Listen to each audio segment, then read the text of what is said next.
Chapter 137. The latest chapter of this book is not finished yet. For more exciting content, please scan the QR code below to download the app. Novels are updated at a faster rate. Millions of novels are free to read. Novels with a deeper meaning that could not be found online are all available here. Gu Jinyu felt a little disappointed when she thought about how the Crown Princess had given her a gift with ulterior motives. "Miss, the Crown Princess has invited you to enroll in the academy. Will you go?" a young maid beside her asked. "I don't know." Women should not show their faces in public, but this was another chance for her to make a name for herself. If she stayed in the manor, her fame would be limited. She longed for more people to see her talent, and there was no better place than the academy. But she was worried that old Madame Gu and her mother would not agree.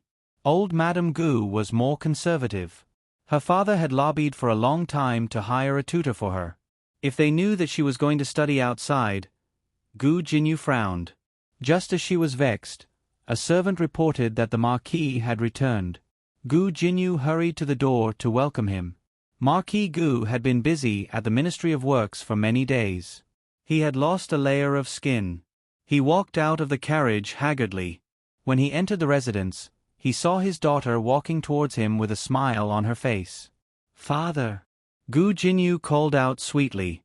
Marquis Gu felt all his exhaustion disappear when she called him father.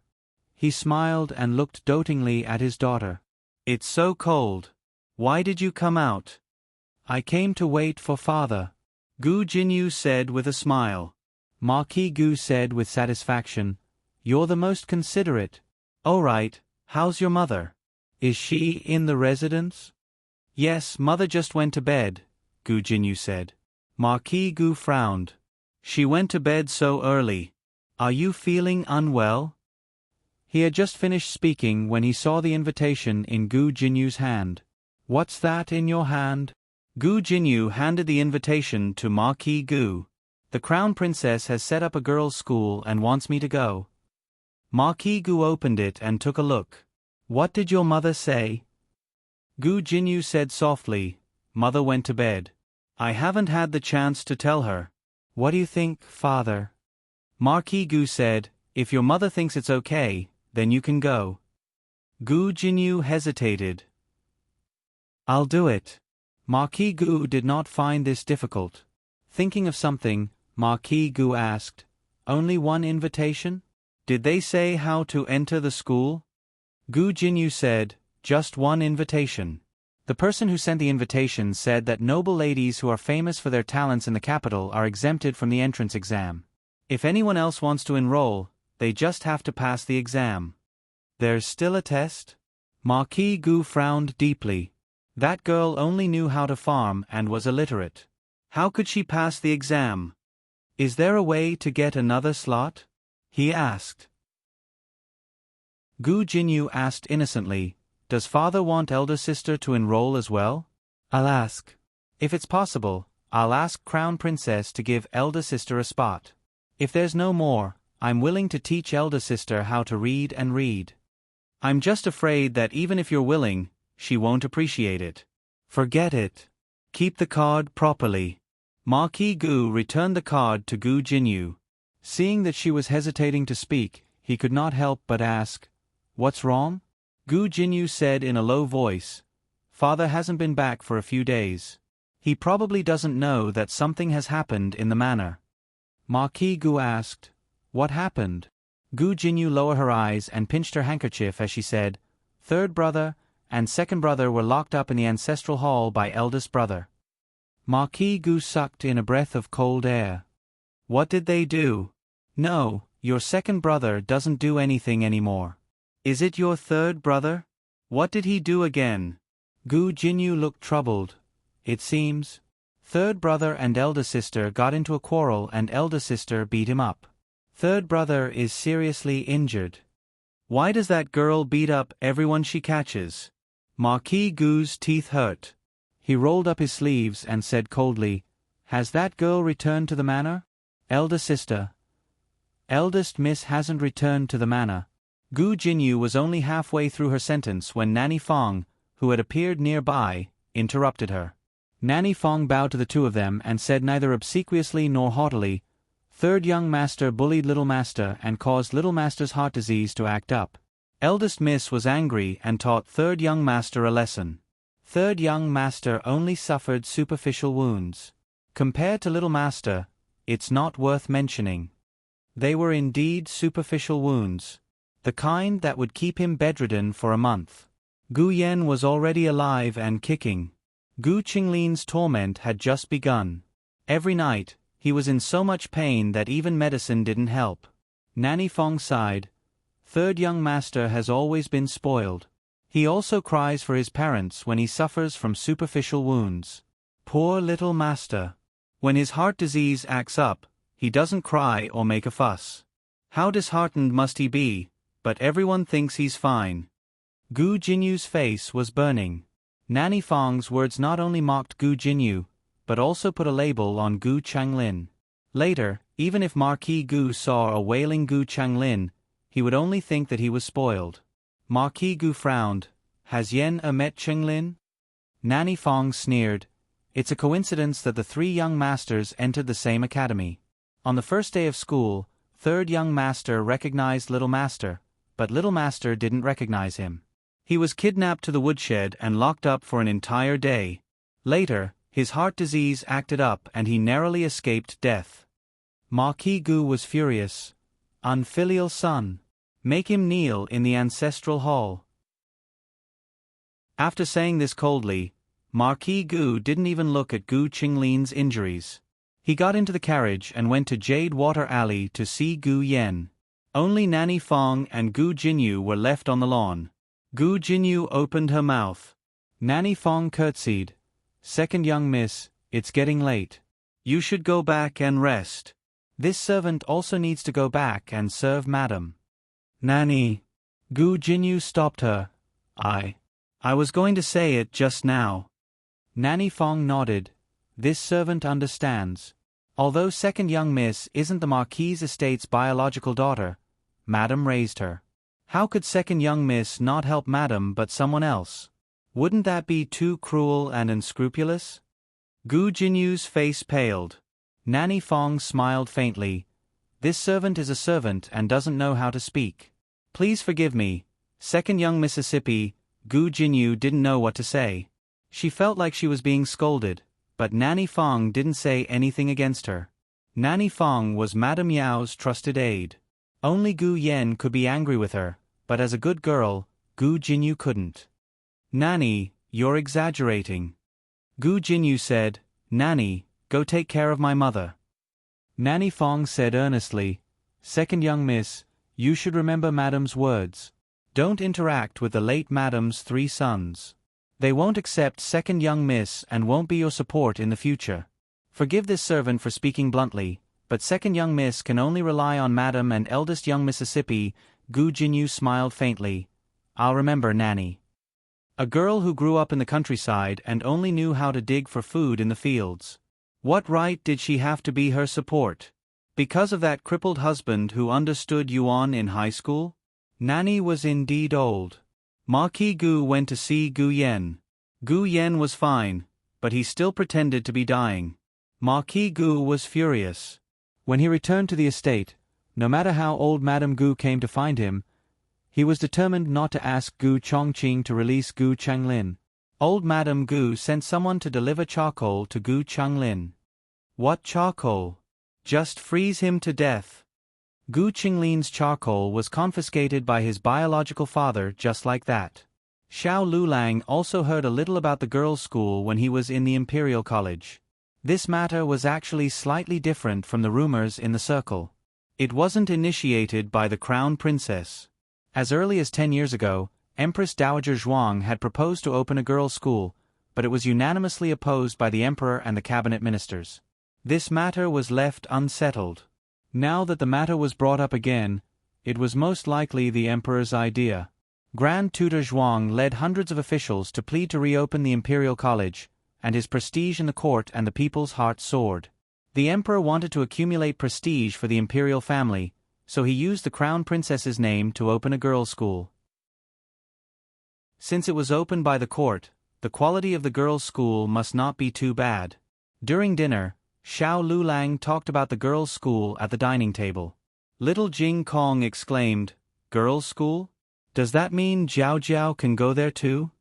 Old Madam vaguely felt that the two words, girls' school, sounded strangely familiar. She tried to recall but couldn't remember anything. However, this didn't stop her from supporting Gu Jiao to go to school. "You can go."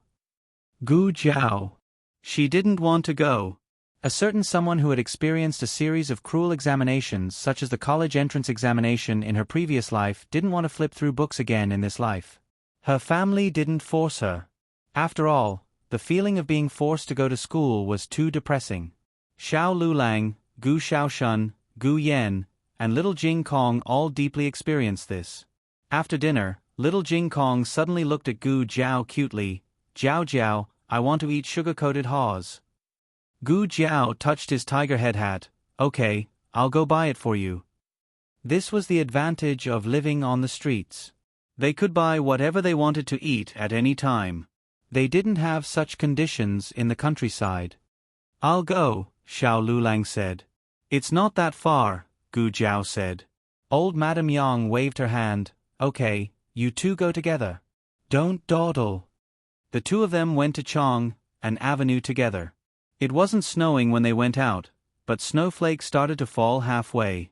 Gu Jiao looked at the flying snow above her head and sighed. The snow in the capital comes so early. Xiao Lulang said, "It's not early this year. Sometimes it snows by the end of October." "Oh?" Gu Jiao asked, "Did you live in the capital for a long time?" The two of them rarely asked each other's secrets. It was the first time such a topic was brought up so calmly. "Yes." Xiao Lulang nodded. Gu Jiao didn't ask further. Some topics were brought up unexpectedly, but they shouldn't be discussed too deeply. She looked at the busy streets. "The capital is so nice." Xiao Lulang looked at her. "You like the capital?" "Yes." Gu Jiao said, "The capital is lively." She actually didn't really like bustling places, but being in a lively environment made her feel more clearly that she was still alive. The snow was very heavy, but the wind stopped, and the snowflakes fell quietly. She remembered that there was a snowy night like this in town. They went out to buy osmanthus cakes and sat in front of a stall to eat 2 bowls of steaming glutinous rice balls. Life was hard at that time. She couldn't even bear to buy a poached egg for herself and only asked the boss to give him one. Although the truth was that Gu Jiao didn't like to eat poached eggs, Xiao Lulang didn't know that, so he was touched until now. "Aya, how can you walk?" Gu Jiao bumped into someone. It was a young man who was in a hurry. The young man was almost knocked down. He fiercely said to Gu Jiao, "Be careful." Gu Jiao, oh. She really did bump into someone. She was not an unreasonable person. She was occasionally very obedient. She apologized. The young man didn't say anything else and walked away, muttering. People came and went on the streets of Chong-en. If one wasn't careful, they would bump into someone. Xiao Lulang glanced at her and wanted to say something. The snow was getting heavier, and there was a hint of cold wind. Why aren't there any candied haws? I remember it was around here during the day." Gu Jiao's little hand was frozen stiff. She raised it to her lips and blew on it. Xiao Lulang looked at her hand and moved his fingertips. But he didn't reach out his hand. Gu Jiao blew a few more times. It was very cold. Xiao Lulang finally gathered his courage and raised his hand to hold her hand. "Ah, found it, look." Gu Jiao pointed. Xiao Liulong's hand missed. After Gu Jiao finished pointing, she turned around to look at him. He seamlessly changed the topic. Without batting an eyelid, he raised his empty hand and touched his handsome head. Gu Jiao walked over and asked for 5 sticks of candied haws. "By the way, little brother, do you have any candied haws with less sugar?" The vendor smiled. "What a coincidence, miss. I do have some. My little nephew is only 1 year old. He likes to eat candied haws, but it's not good for his teeth. I made a few for him. They look bright red, but they don't have much sugar." "Then, can you give me 2? Gu Jiao asked. Okay. The vendor took 2 sticks of unsweet candied haws and gave them to Gu Jiao. The total is 70 copper coins. I'll give you a small one. Thank you. Gu Jiao took the candied haws and grabbed them all in one hand. They were so big that she almost couldn't hold them. Xiao Lulang saw that she was struggling and said to her, "I'll do it." Gu Jiao shook her head. "No need. I'll take them." After saying that, she turned around and walked back. Xiao Lulang followed with his walking stick. As they walked, a soft little hand suddenly reached over and held his hand. Xiao Lulang was stunned. Gu Jiao tilted her head and blinked. "If you take the candied haws, you won't be able to hold my hand. Didn't you want to hold my hand just now?" Xiao Liulong's face turned red. He suddenly felt that his heart was full. The latest chapter of this book is not finished yet. For more exciting content, please scan the QR code below to download the app. Novels are updated at a faster rate. Millions of novels are free to read. Novels with content that can't be found online are all available here. https://www.zhbqg.com/89642_89642826114792314. HTML Genius memorized this website's address in 1 second. www.zhbqg.com Biku Gu mobile reading website, zhbqg.com. Chapter 138. The latest chapter of the book is not finished yet. For more exciting content, please scan the QR code below to download the app. The novel is updated faster. Millions of novels are free to read. There are all kinds of novels that can't be found online. The couple held hands and didn't let go until they reached the door. Seeing Xiao Liulong's unsatisfied expression, Gu Jiao leaned close to him and whispered, "If you want to hold hands, I'll let you hold hands next time." "No." With a deadpan expression, Xiao Lulang walked into the courtyard with the same hand and foot. Gu Jiao took the Tonghulu into the house. Old Madam's house was the warmest, so they all sat there. Xiao Lulang went straight to the study. Gu Jiao brought the Tonghulu over. Little Jing Kong's eyes lit up when he saw the Tonghulu. "Jiao Jiao, come and warm up by the fire." "Okay." Gu Jiao gave him a Tonghulu with less sugar and another Tonghulu with less sugar to Old Madam. She also gave 2 Tonghulu with normal sugar to Gu Yen and Gu Xiaoshun. Gu Yen didn't eat much. He just liked to have fun. Old Madam stared at Gu Yan's Tonghulu, and tears flowed out of her mouth uncontrollably. "Where's brother-in-law?" Gu Yen asked. "Your brother-in-law went to the study," Gu Jiao said. Old Madam ordered little Jing Kong, "Go and ask your brother-in-law to warm up by the fire." "No need," Gu Jiao said. "He's not cold at all. His palms are sweaty." The speaker didn't mean it, but the listener took it seriously. A stone stirred up 1,000 ripples. His palms were sweaty. "How did you know? You two are holding hands." Little Jing Kong suddenly felt that the Tonghulu wasn't delicious anymore. Little Jing Kong jumped down from the small chair and decisively held Jiao Jiao's hand. "Bad brother-in-law held hands. I want to hold hands too."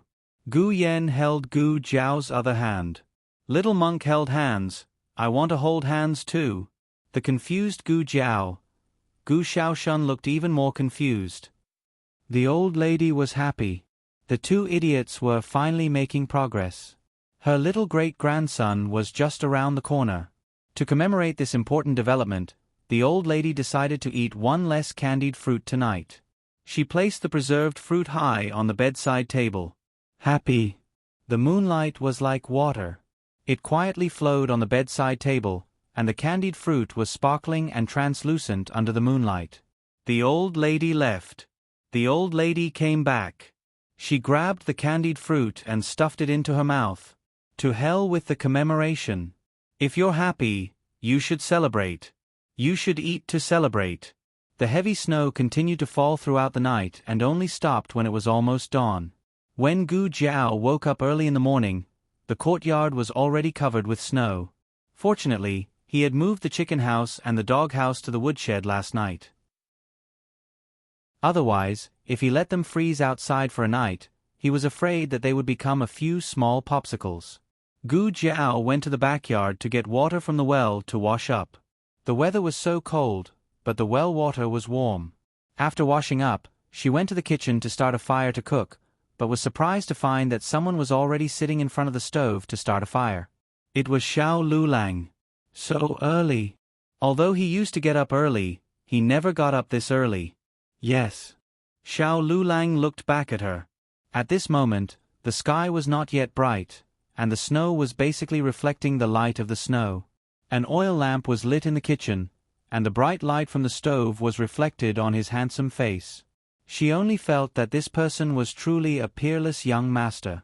Beautiful things would make one feel beautiful just by looking at them.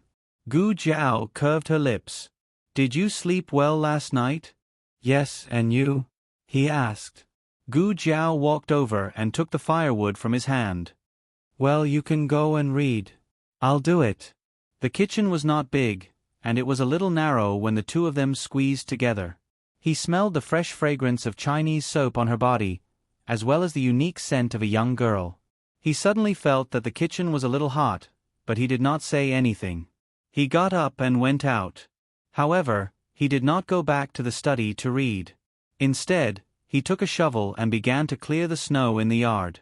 Soon, little Jing Kong also got up. He was always the third one in the family to get up.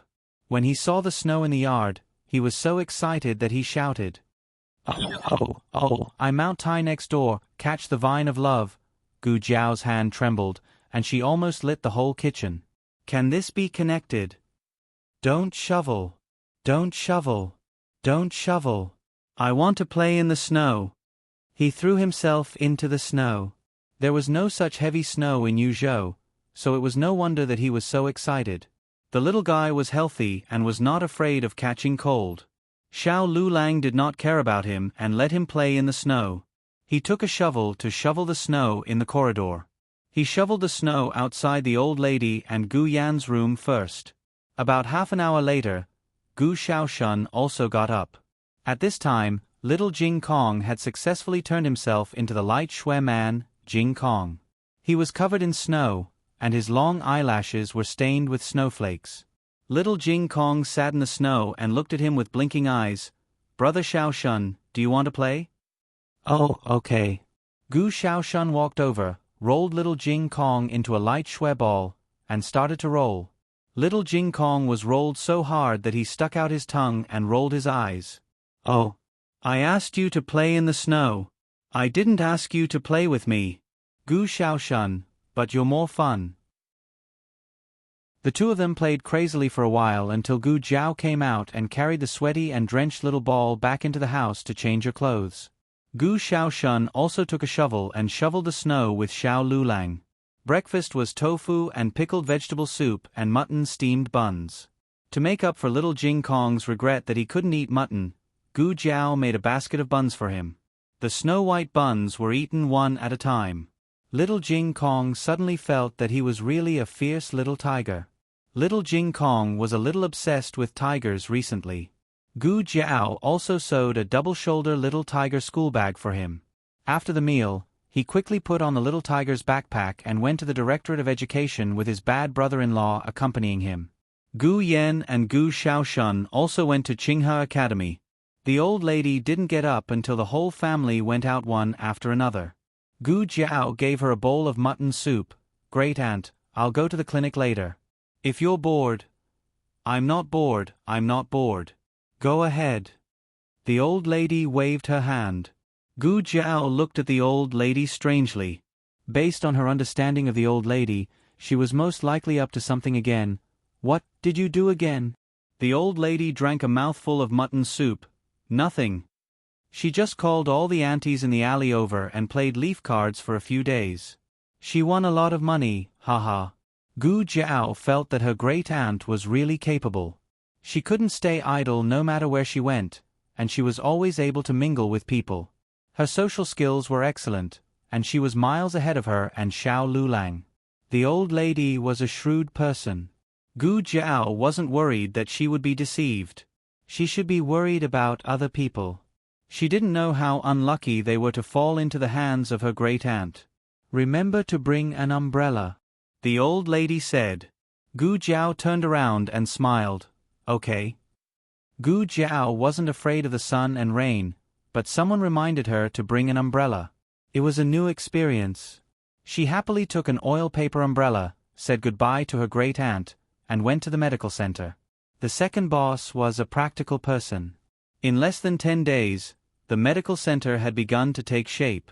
The layout of the lobby made people's eyes light up. It not only retained the characteristics of the original medical center, but also added a consultation desk. The second boss smiled and said, "Didn't you say that if there was a knowledgeable person here to divert the patients, it would make the treatment more efficient?" She did say that. Perhaps the second boss understood and walked out was the ability of the second boss. Thinking of something, the second boss said, "I secretly went in yesterday to ask around. There really is a women's school next door. In the open space behind, the school is almost finished. I think it will open around the same time as us. When there are more people coming, we can take advantage of the good luck. It doesn't matter who opens first." Gu Jiao didn't care. She opened the medical center with her own strength. She didn't need anyone's help. The two of them were talking at the door when suddenly a man in his mid-30s came in. He was dressed luxuriously and had a dignified aura. He didn't look like an ordinary person. The other party looked at the two of them and asked, "Who is the owner of your medical center?" The second boss said, "We are the owner." "Both of you?" The other party looked at Gu Jiao suspiciously. It was obvious that not only was Gu Jiao young, but she was also a woman. She also didn't dress well. Gu Jiao had seen this kind of gaze many times. Gu Jiao faintly glanced at him and said, "What's the matter?" The man was still polite. "I want to ask, are you willing to rent the medical center to me?" "What do you mean?" the second boss asked. The man smiled faintly and said, "To tell you the truth, I am from next door. I don't know if you have heard that we are opening a women's school. It was opened by the Crown Princess. Currently, there is still a brothel and there is no suitable location. So, I want to rent your shop and convert it into a brothel." "No." Gu Jiao refused without hesitation. The man looked at Gu Jiao in surprise. He clearly didn't expect that the other party would be so ungrateful after he mentioned the Crown Princess. In reality, the women's school wasn't opened by the Crown Princess. It was His Majesty's idea. However, when Empress Dowager Zhuang proposed to open a women's school, His Majesty didn't stand on Empress Dowager Zhuang's side.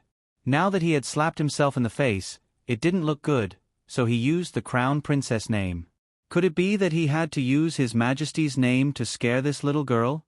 The man said, "The price can be discussed." Gu Jiao said, "It is useless to discuss it further.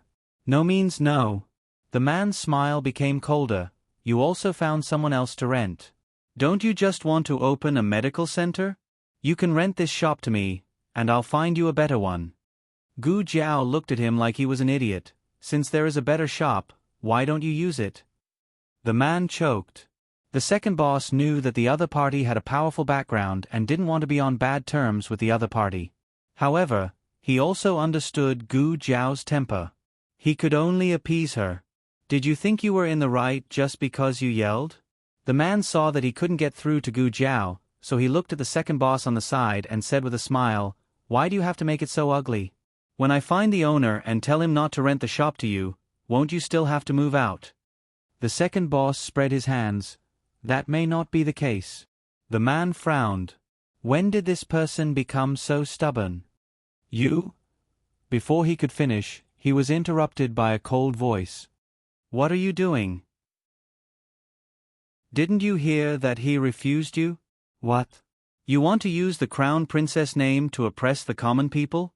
As far as I know, the Crown Princess didn't give you the right to bully others." It was that little scholar again. Today, he was wearing a blue robe and looked fresh and handsome. The man's expression changed. Do, The little scholar knocked on his forehead with his fan. Do what? If you dare to use the Crown Princess name to oppress the common people again, I will go to His Majesty and report you. Yes, yes, yes. The man didn't even dare to breathe loudly as he ran off in a dejected manner. The second boss gave Gu Jiao a look. Who was it? Gu Jiao, I don't know. The second boss. The little scholar came to Gu Jiao and patted his hand with his fan. He said with a smile, Miss, we meet again. Don't worry, I already taught him a lesson just now. He won't dare to harass you again in the future. Gu Jiao, oh, thank you. The little scholar simply clung to Gu Jiao and followed Gu Jiao around. Don't listen to him. He didn't come here on the Crown Princess orders.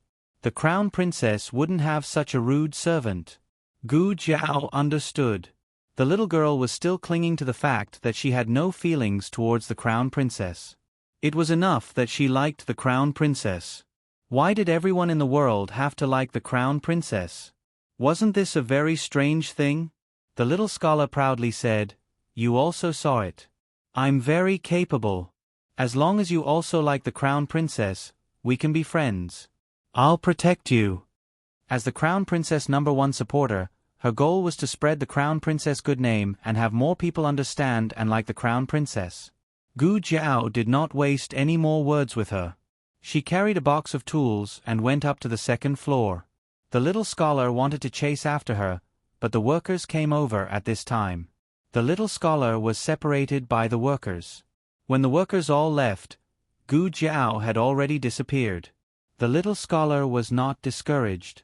She put her hands on her hips and confidently said, I, Du Xiaoyun, will definitely reform you. It had been a few days since Miss Yao came. Gu Jiao counted the days. Her antidepressants were almost finished, so it was time for her to come and get new ones. Gu Jiao was puzzled. When she returned home, she saw senior servant Fong waiting in the main room with a hesitant expression. The elderly lady had gone to sleep. When senior servant Fong saw Gu Jiao, she hurriedly bowed and greeted, Eldest young Mississippi. Gu Jiao looked behind her and asked, Where's the madam? Didn't she come with you?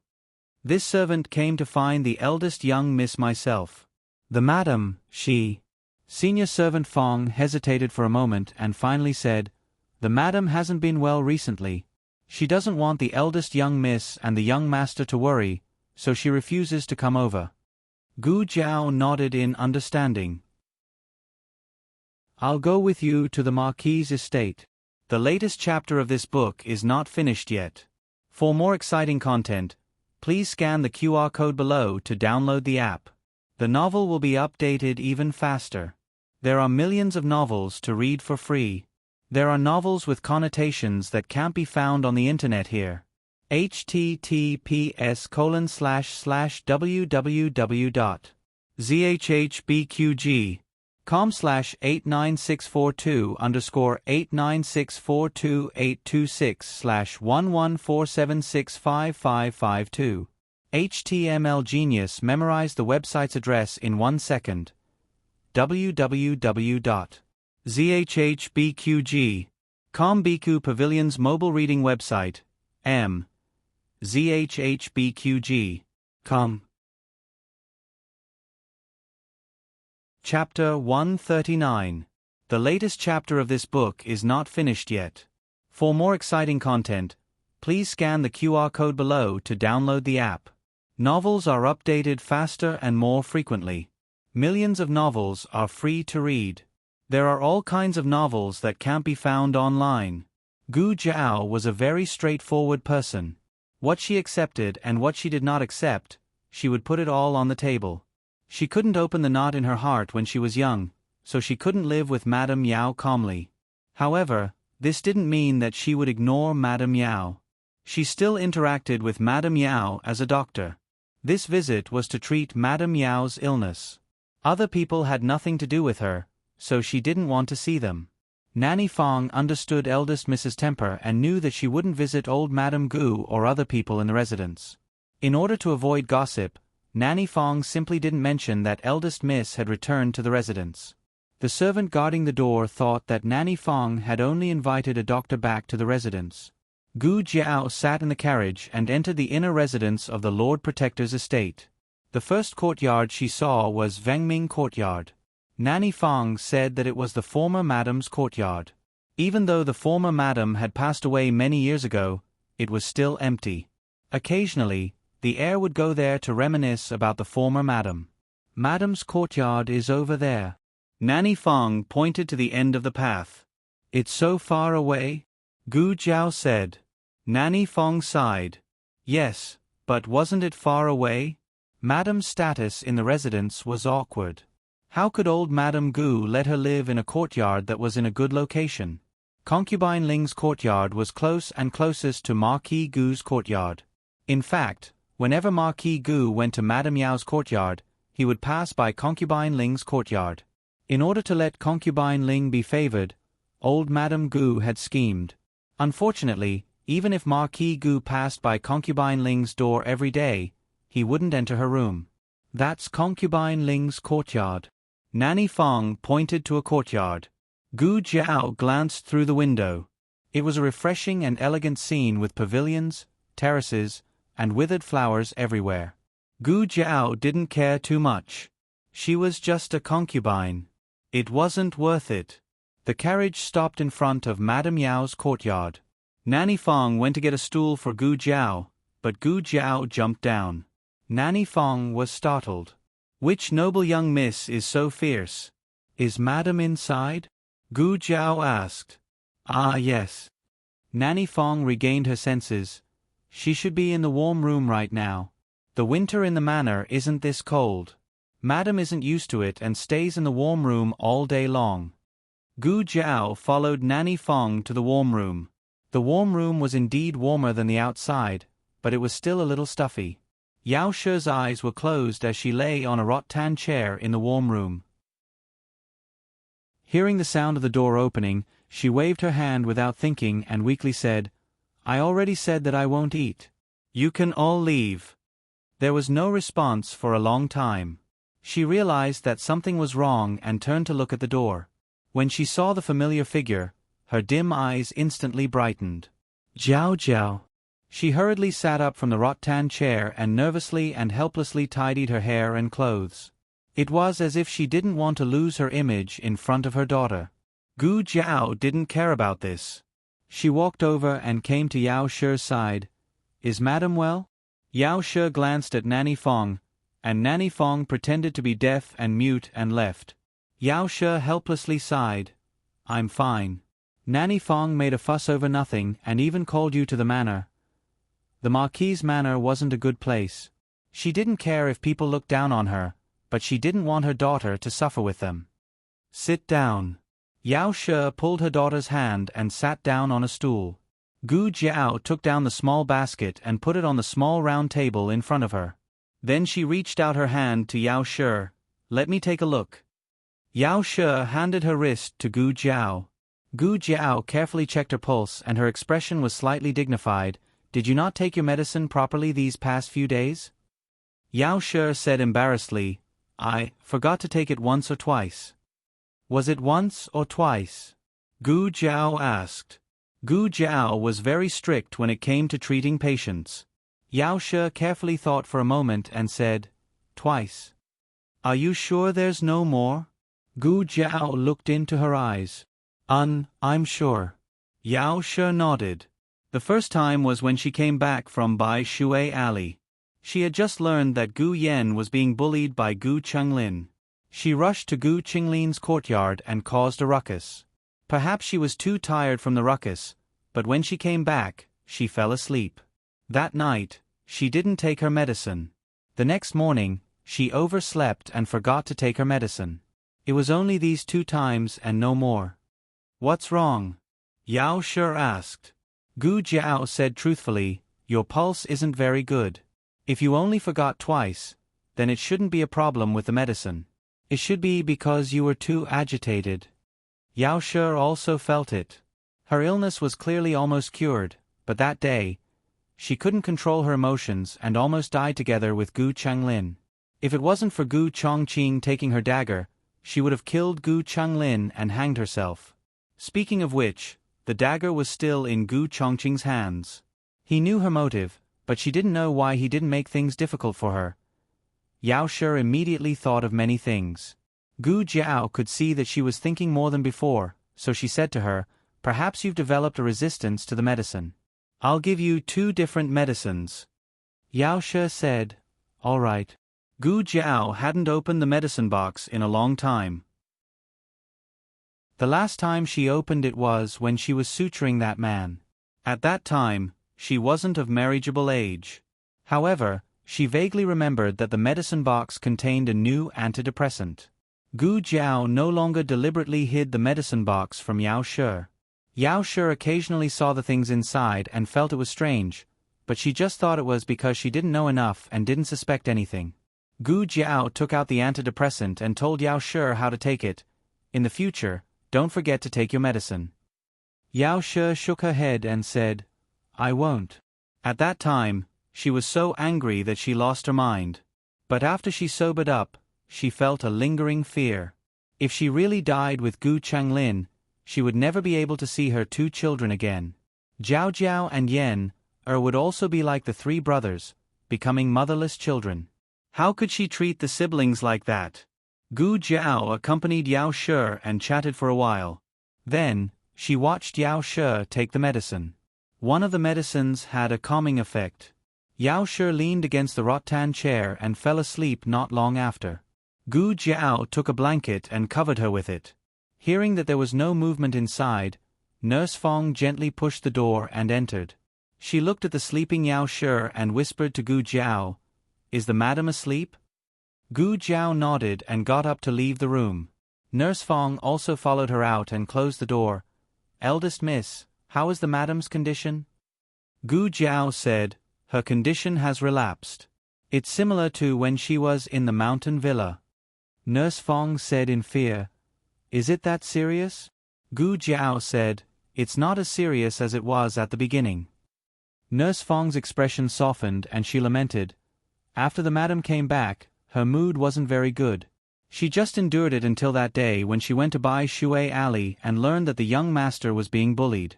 The madam completely exploded and ran to the 3rd young master's courtyard to cause a scene. The madam even brought a dagger. At that time, the madam said, 'Don't live anymore. If we die together.'" This servant was really scared. Fortunately, nothing happened, otherwise. Gu Jiao didn't know that there was such a thing. From Nurse Fong's description, Yao Shi had completely lost her mind at that moment. It wasn't strange that Yao Shi wanted to teach Gu Changlin a lesson, but it was inconceivable that she wanted to kill Gu Changlin and die with him. The former was the anger of a mother, and the latter was the suicide of a depressed patient. Yao Shi had been treated steadily for so long and had only stopped taking medicine twice. It shouldn't be like this. What has the madam been eating recently? Gu Jiao began to ask about Yao Shi's diet in detail. Nurse Fong explained everything in detail. Ever since the incident with Nurse Fong, this servant has paid special attention to the madam's diet. "Is there any breakfast left? Show me the card." Gu Jiao said, "There is. The madam doesn't have a good appetite. She ate a little and then stopped eating. It's all behind the green screen cabinet." Nurse Fong went to bring over Yao Shi's breakfast. Gu Jiao checked it one by one. Nurse Fong said, "Is there a problem?" Gu Jiao shook her head. "No, take me to the madam's bedroom." "Okay." Nurse Fong took Gu Jiao to Yao Shi's room. Gu Jiao checked every corner, including the incense, soap, and rouge. "There's no problem," she said. Was she thinking too much? Gu Jiao asked again, "Does the madam have a close relationship with anyone?" Nurse Fong shook her head. "No, the madam doesn't go out of the residence. When she goes out, it's to visit the eldest miss and the young master. The marquis used to come often, but recently, the Ministry of Works has been busy, so the marquis doesn't come back for several days." Gu Jiao touched her chin. Nurse Fong still had lingering fears about the poisoning of Yao Shi in the farmstead. "Eldest miss, are you suspecting that the madam has been harmed?" Gu Jiao pondered for a moment and said, "From the current investigation, there is no relevant evidence." As soon as he finished speaking, a cold wind rustled past. It was mixed with a few snowflakes and a faint fragrance that slowly drifted over. Gu Jiao looked in the direction of the fragrance. What's on the other side of the wall? Nurse Fong said, It's the greenhouse. When the weather is good, the door of the greenhouse will be open, and the entire courtyard can smell the fragrance of the flowers. It snowed yesterday, so the door was locked for fear that the flowers inside would freeze to death. Gu Jiao said lightly, I'll go to the greenhouse to take a look. Nurse Fong hesitated. What's the matter? Gu Jiao asked. Nurse Fong said awkwardly, The greenhouse belongs to the old madam. Ordinary people can't go in at will. Why don't I call the second miss over and let her bring the eldest miss in? Before she finished speaking, Gu Jiao had already climbed over the wall. Nurse Fong, Pine Crane Courtyard. Old Madame Gu leaned against the Arhat bed and sighed silently. She was not in a good mood recently, because her precious grandson was still locked up in the ancestral hall. The weather was cold, and there was a big snowfall last night. The ancestral hall had already become an ice cave. Her poor grandson had never suffered like this since he was young. Early in the morning, she sent someone to stop Gu Chongqing and ask him to release Gu Changfeng. Gu Chongqing was released, but only Gu Changfeng was released. Old Madame Gu was so angry that her head hurt. She only felt better after using some of the incense sent by concubine Ling. But she still felt stifled. They've grown up and their wings have hardened. They don't take me, their grandmother, seriously. How can that be? The heir is also trying to discipline the two young masters. The servant girl who was massaging her legs said fawningly. The old madam could criticize the heir, but the servants could not. Old Madame Gu said again, In the end, the first one to blame is their father. He could have married anyone else, but he had to marry a jinx. He himself is useless, and the child he gave birth to is also useless. He even bullied the son of the first wife. I think they want to rebel. Please calm down, the servant girl said. Old Madame Gu snorted. Even giving birth to a child can cause them to lose their way. If their mother was here, how could this happen? How could the servants dare to say anything?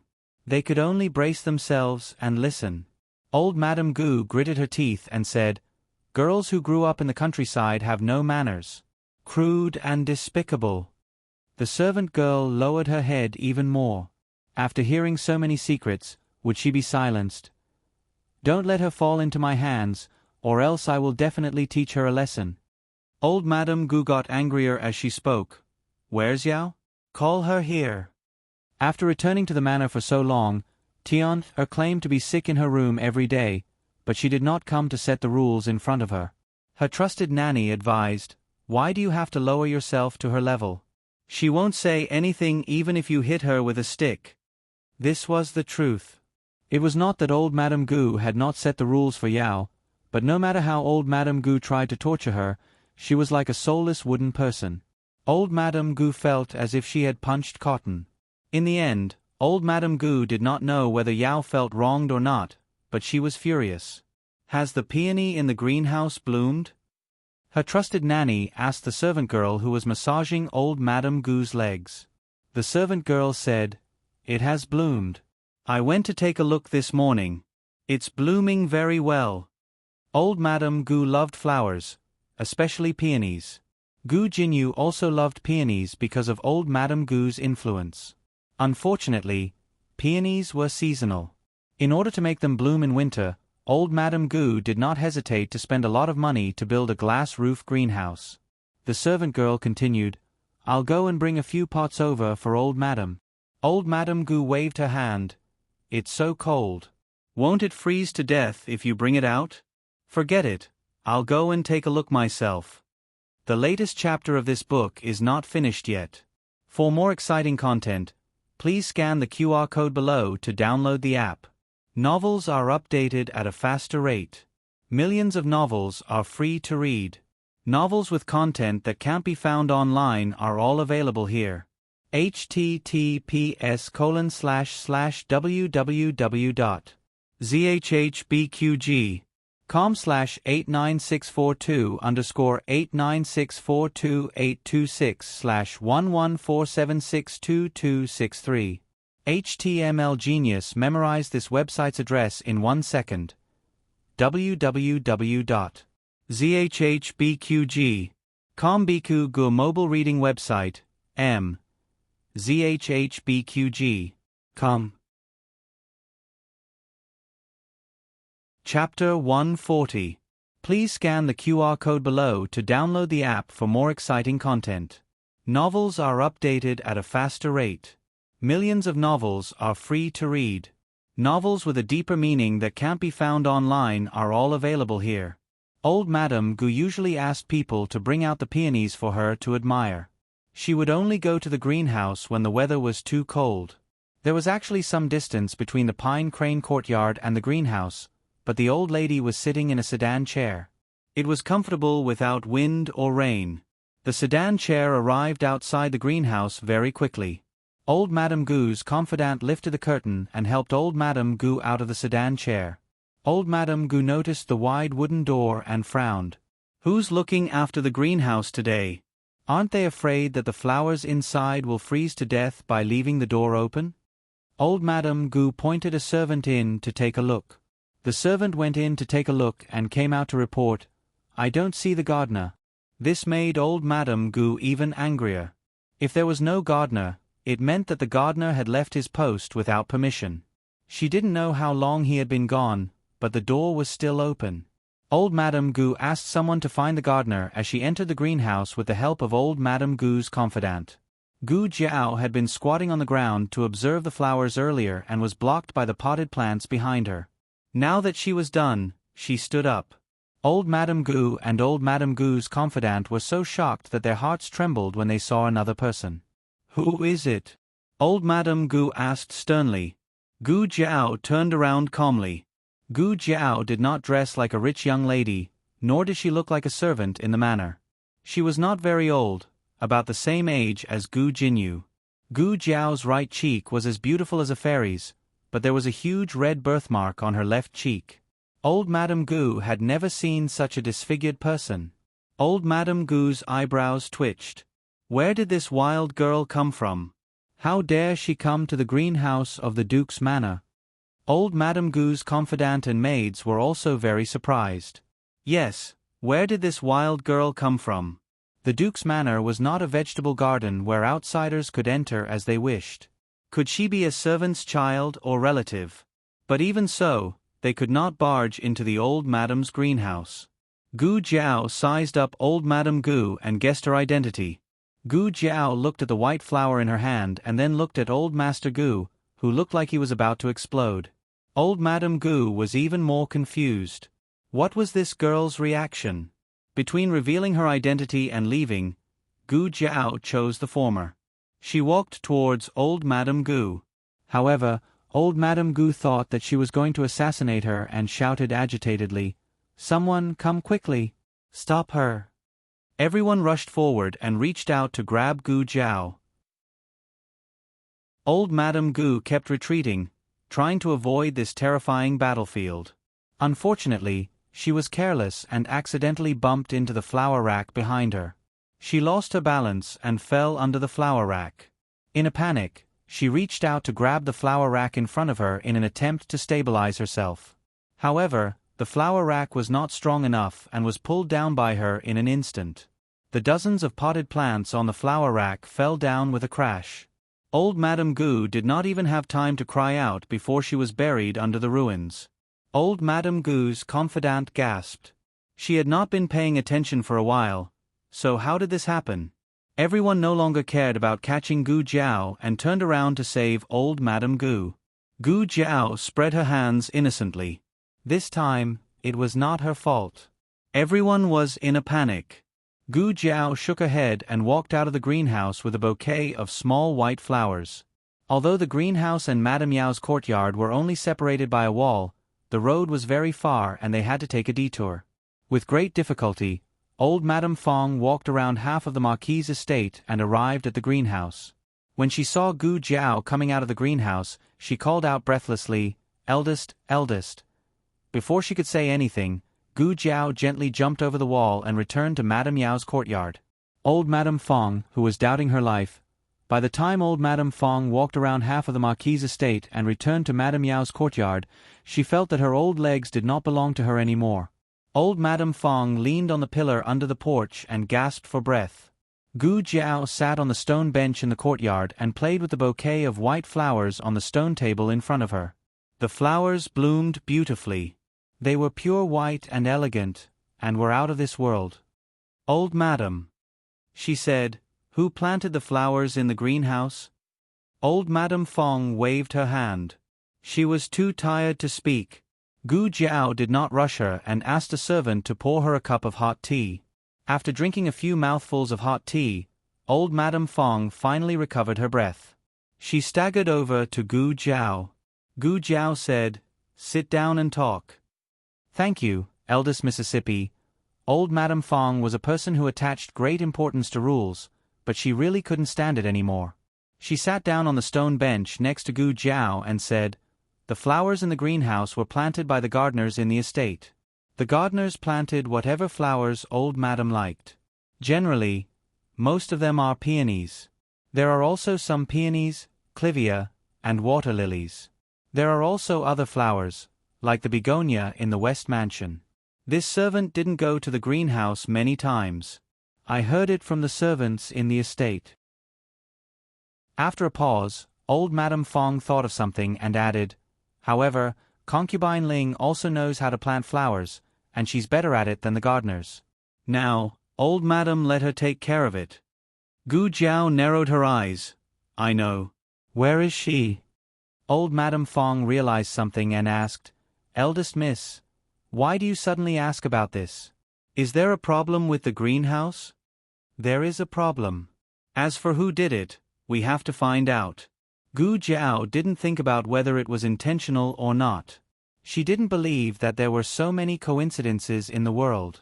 Otherwise, Madame Yao wouldn't have been poisoned in the farmstead. Someone thought that Madame Yao was an eyesore and wanted to get rid of her. Old Madame Fong naturally thought of this, but she didn't expect it to be related to the greenhouse. "This servant will go and ask around." Old Madame Fong went to ask about Concubine Ling's whereabouts. In the end, Concubine Ling wasn't in the estate at the moment. She went back to her maternal home to visit her relatives. "I'll come back another day." Gu Jiao took the flower. "Don't let Madam come out to be exposed to the wind for the next few days." "Yes." Old Madame Fong responded. Old Madame Fong glanced at Gu Jiao and felt a myriad of emotions in her heart. Perhaps she still couldn't stand some of eldest Miss's actions, but it was undeniable that when something happened to Madam, eldest Miss was the only one who could be relied on. On the other side, Gu Chongqing returned to the Lord Protector's estate. As soon as he entered the estate, he heard that something had happened to old Madame Gu, so he went to old Madame Gu's courtyard. Old Madame Gu had been hit by the flower pot quite badly. Her body was bruised and her head was even smashed. "What happened?" Gu Chongqing asked. Old Madame Gu's trusted servant said, "A wild girl came out of nowhere and bumped into old Madame, causing her to fall down in the greenhouse. Listen, listen, listen, she fell down on her own, but she had to blame it on someone else." Old Madame Gu pressed the gauze on her forehead and shouted angrily, "It must be a thief. Quickly go and catch her."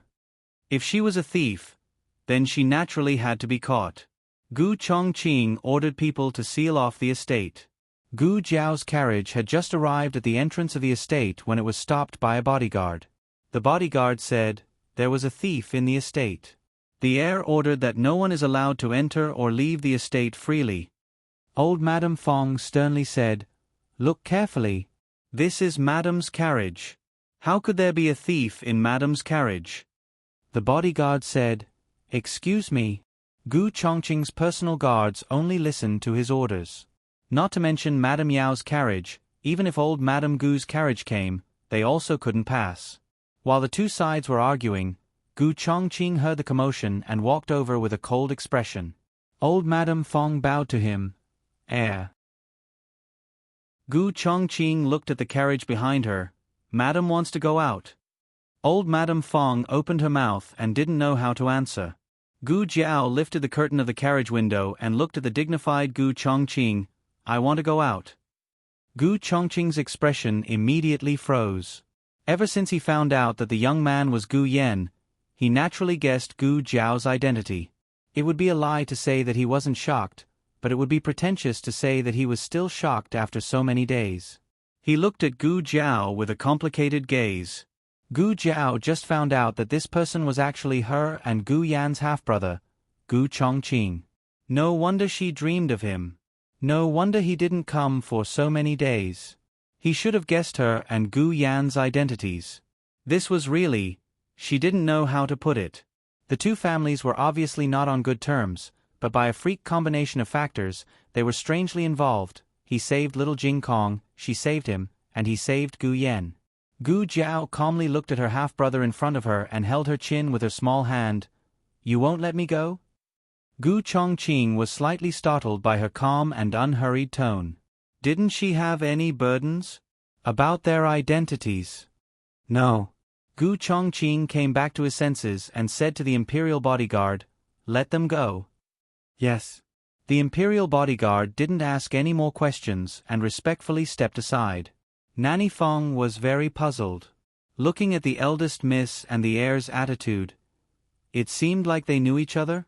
Gu Jiao put down the curtain. The carriage had just taken 2 steps when she suddenly stopped the carriage. She lifted the curtain again and threw out the bouquet of white flowers. Gu Chongqing subconsciously caught it. In fact, according to Gu Chongqing's previous training, he should avoid things thrown by others.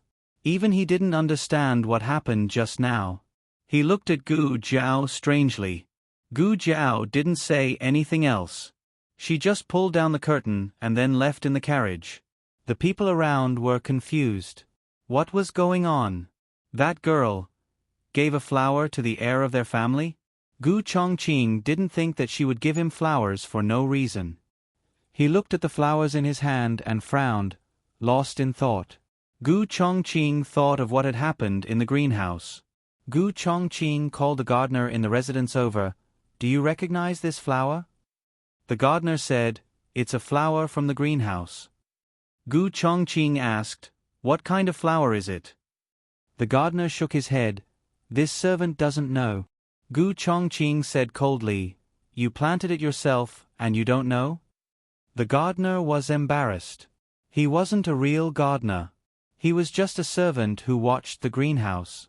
He worked for the old gardener for a while. After the old gardener was dismissed, he became the new gardener. He said, this servant didn't plant this flower.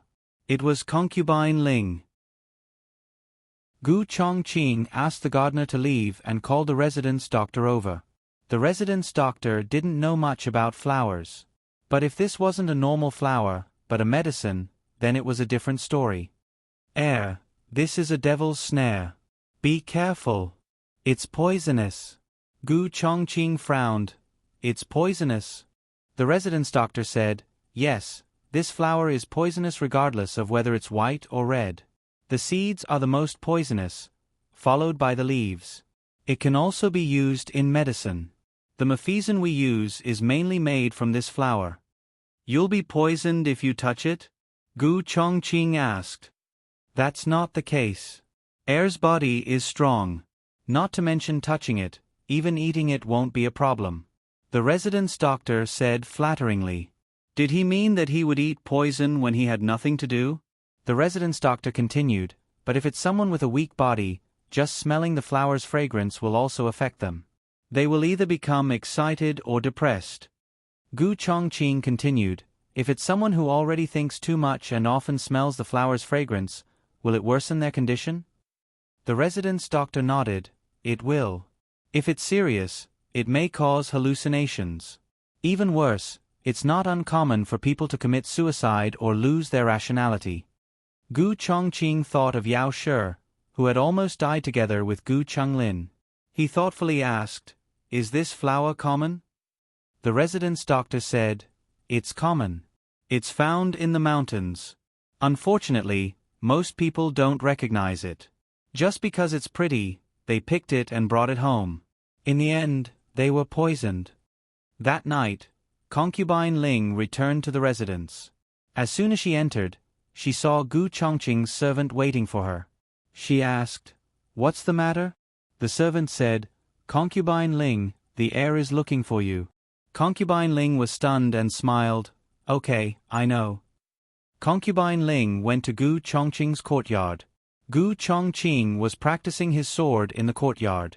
When he saw her, he quickly put away his sword and threw it to the servant. "Concubine Ling, come and sit," he said. The two of them sat down on the stone bench. A servant served tea and snacks. Gu Chongqing said, "This is a new snack made in the kitchen. I specially saved it for Concubine Ling. Concubine Ling, try it." Concubine Ling tasted it. "It tastes good." Gu Chongqing said, "Concubine Ling, if you like it, eat more. These flour cakes are all made with fresh flowers from the greenhouse." Concubine Ling smiled. "What kind of flour is it? It tastes so good." "It's this kind of flour." The servant smiled and took out a few datura flowers from behind him. Concubine Ling's expression changed, and she spat out the snack in her mouth. The latest chapter of this book is not finished yet. For more exciting content, please scan the QR code below to download the app. Novels are updated faster. Millions of novels are free to read. Novels with connotations that can't be found online are all available here. https://www.zhbqg.com/89642_826/114734427. HTML Genius remembered this site's address in a second. www.zhbqg.com Biku Gu mobile reading website, m. zhbqg.com. Chapter 141. The latest chapter of this book is not finished yet. For more exciting content, please scan the QR code below to download the app. The novel will be updated faster. Millions of novels will be read for free. There are all kinds of novels that can't be found online. After vomiting, Concubine Ling seemed to realize something. She smiled and covered her mouth with a handkerchief. "I'm allergic to pollen." Gu Chongqing's expression didn't change. "Why didn't you tell me earlier that you're allergic to pollen? You wouldn't have to take care of the greenhouse for grandmother if you did." Concubine Ling opened her mouth but didn't know what to say. "Take it away," Gu Chongqing said to the servant. The servant took the plate of desserts away. Concubine Ling clearly saw the servant take a piece of dessert and put it into his mouth as he walked. Concubine Ling's eyelashes trembled. "Concubine Ling," Gu Chongqing called her. Concubine Ling looked away and clenched her hands under her wide sleeves. She smiled and said, "What's wrong?" Gu Chongqing looked at her and said, "I just said that since you're allergic to pollen, I won't let you take care of grandmother's greenhouse in the future. I'll talk to grandmother." Concubine Ling lowered her eyes and smiled. "I'll be careful. It won't get in the way." Gu Chongqing said, "Why let you take the risk?" Concubine Ling smiled and looked at Gu Chongqing. "Since you said so, then fine. But if you can't do it, remember to tell me." "Okay." Gu Chongqing nodded slightly. Concubine Ling stood up. "It's getting late. You should rest. I'll go back." She had only taken a few steps when Gu Chongqing suddenly stopped her. "How's grandmother?" "Ha!" Concubine Ling was slightly surprised. She turned around and looked at Gu Chongqing with a smile. "She's in good health. But she misses her 3 little grandsons. If you have time, you can take Chung Feng and Chung Lin back to see her." "I will," Gu Chongqing said. Concubine Ling didn't stay any longer. She turned and left the courtyard. On the way back, she passed by the greenhouse and saw a few servants and maids cleaning the greenhouse. "Pull out all the white flowers. Such a beautiful flower, it's a pity to pluck it." The old madam fell and the crown prince took his anger out on these flowers. "That's enough. Don't talk about it any more." Be careful not to spread it to the ears of the old madam and the heir. A chill ran down her spine. Auntie, what's wrong? Are you feeling unwell? You don't look well. The maid beside her asked. Concubine Ling tightened her clothes and said in a trembling voice, I'm fine. I'm fine. At night, there was another light shware in Beijing, but it was not as big as the previous night. The family closed the door and ate in the house. Gu Jiao made carrot and pork soup, tofu and mushroom soup, and a few side dishes. Little Jing Kong got today's delicious meal: vegetarian meatballs, green peppercorn, fried rice with sausage, and shrimp egg soup. He had recently unlocked the skill of eating eggs, and he felt that it was delicious. Jiao Jiao ordered a bowl of lovely egg soup every day. His tableware was beautiful, and the delicacy of the plate arrangement was much better than the other dishes. He ate with relish, and he didn't forget to stick out his chest, shake his head, and send a smug expression to the others. Xiao Lulang started to tutor Lin Chengye again, so he didn't come back for lunch every day. He ate with little Jing Kong at the Imperial College. Dinner became the most tidy part of the family every day. After dinner, the old madam, as the head of the family, would ask everyone how they were doing today. Little Jing Kong reported for the longest time every time.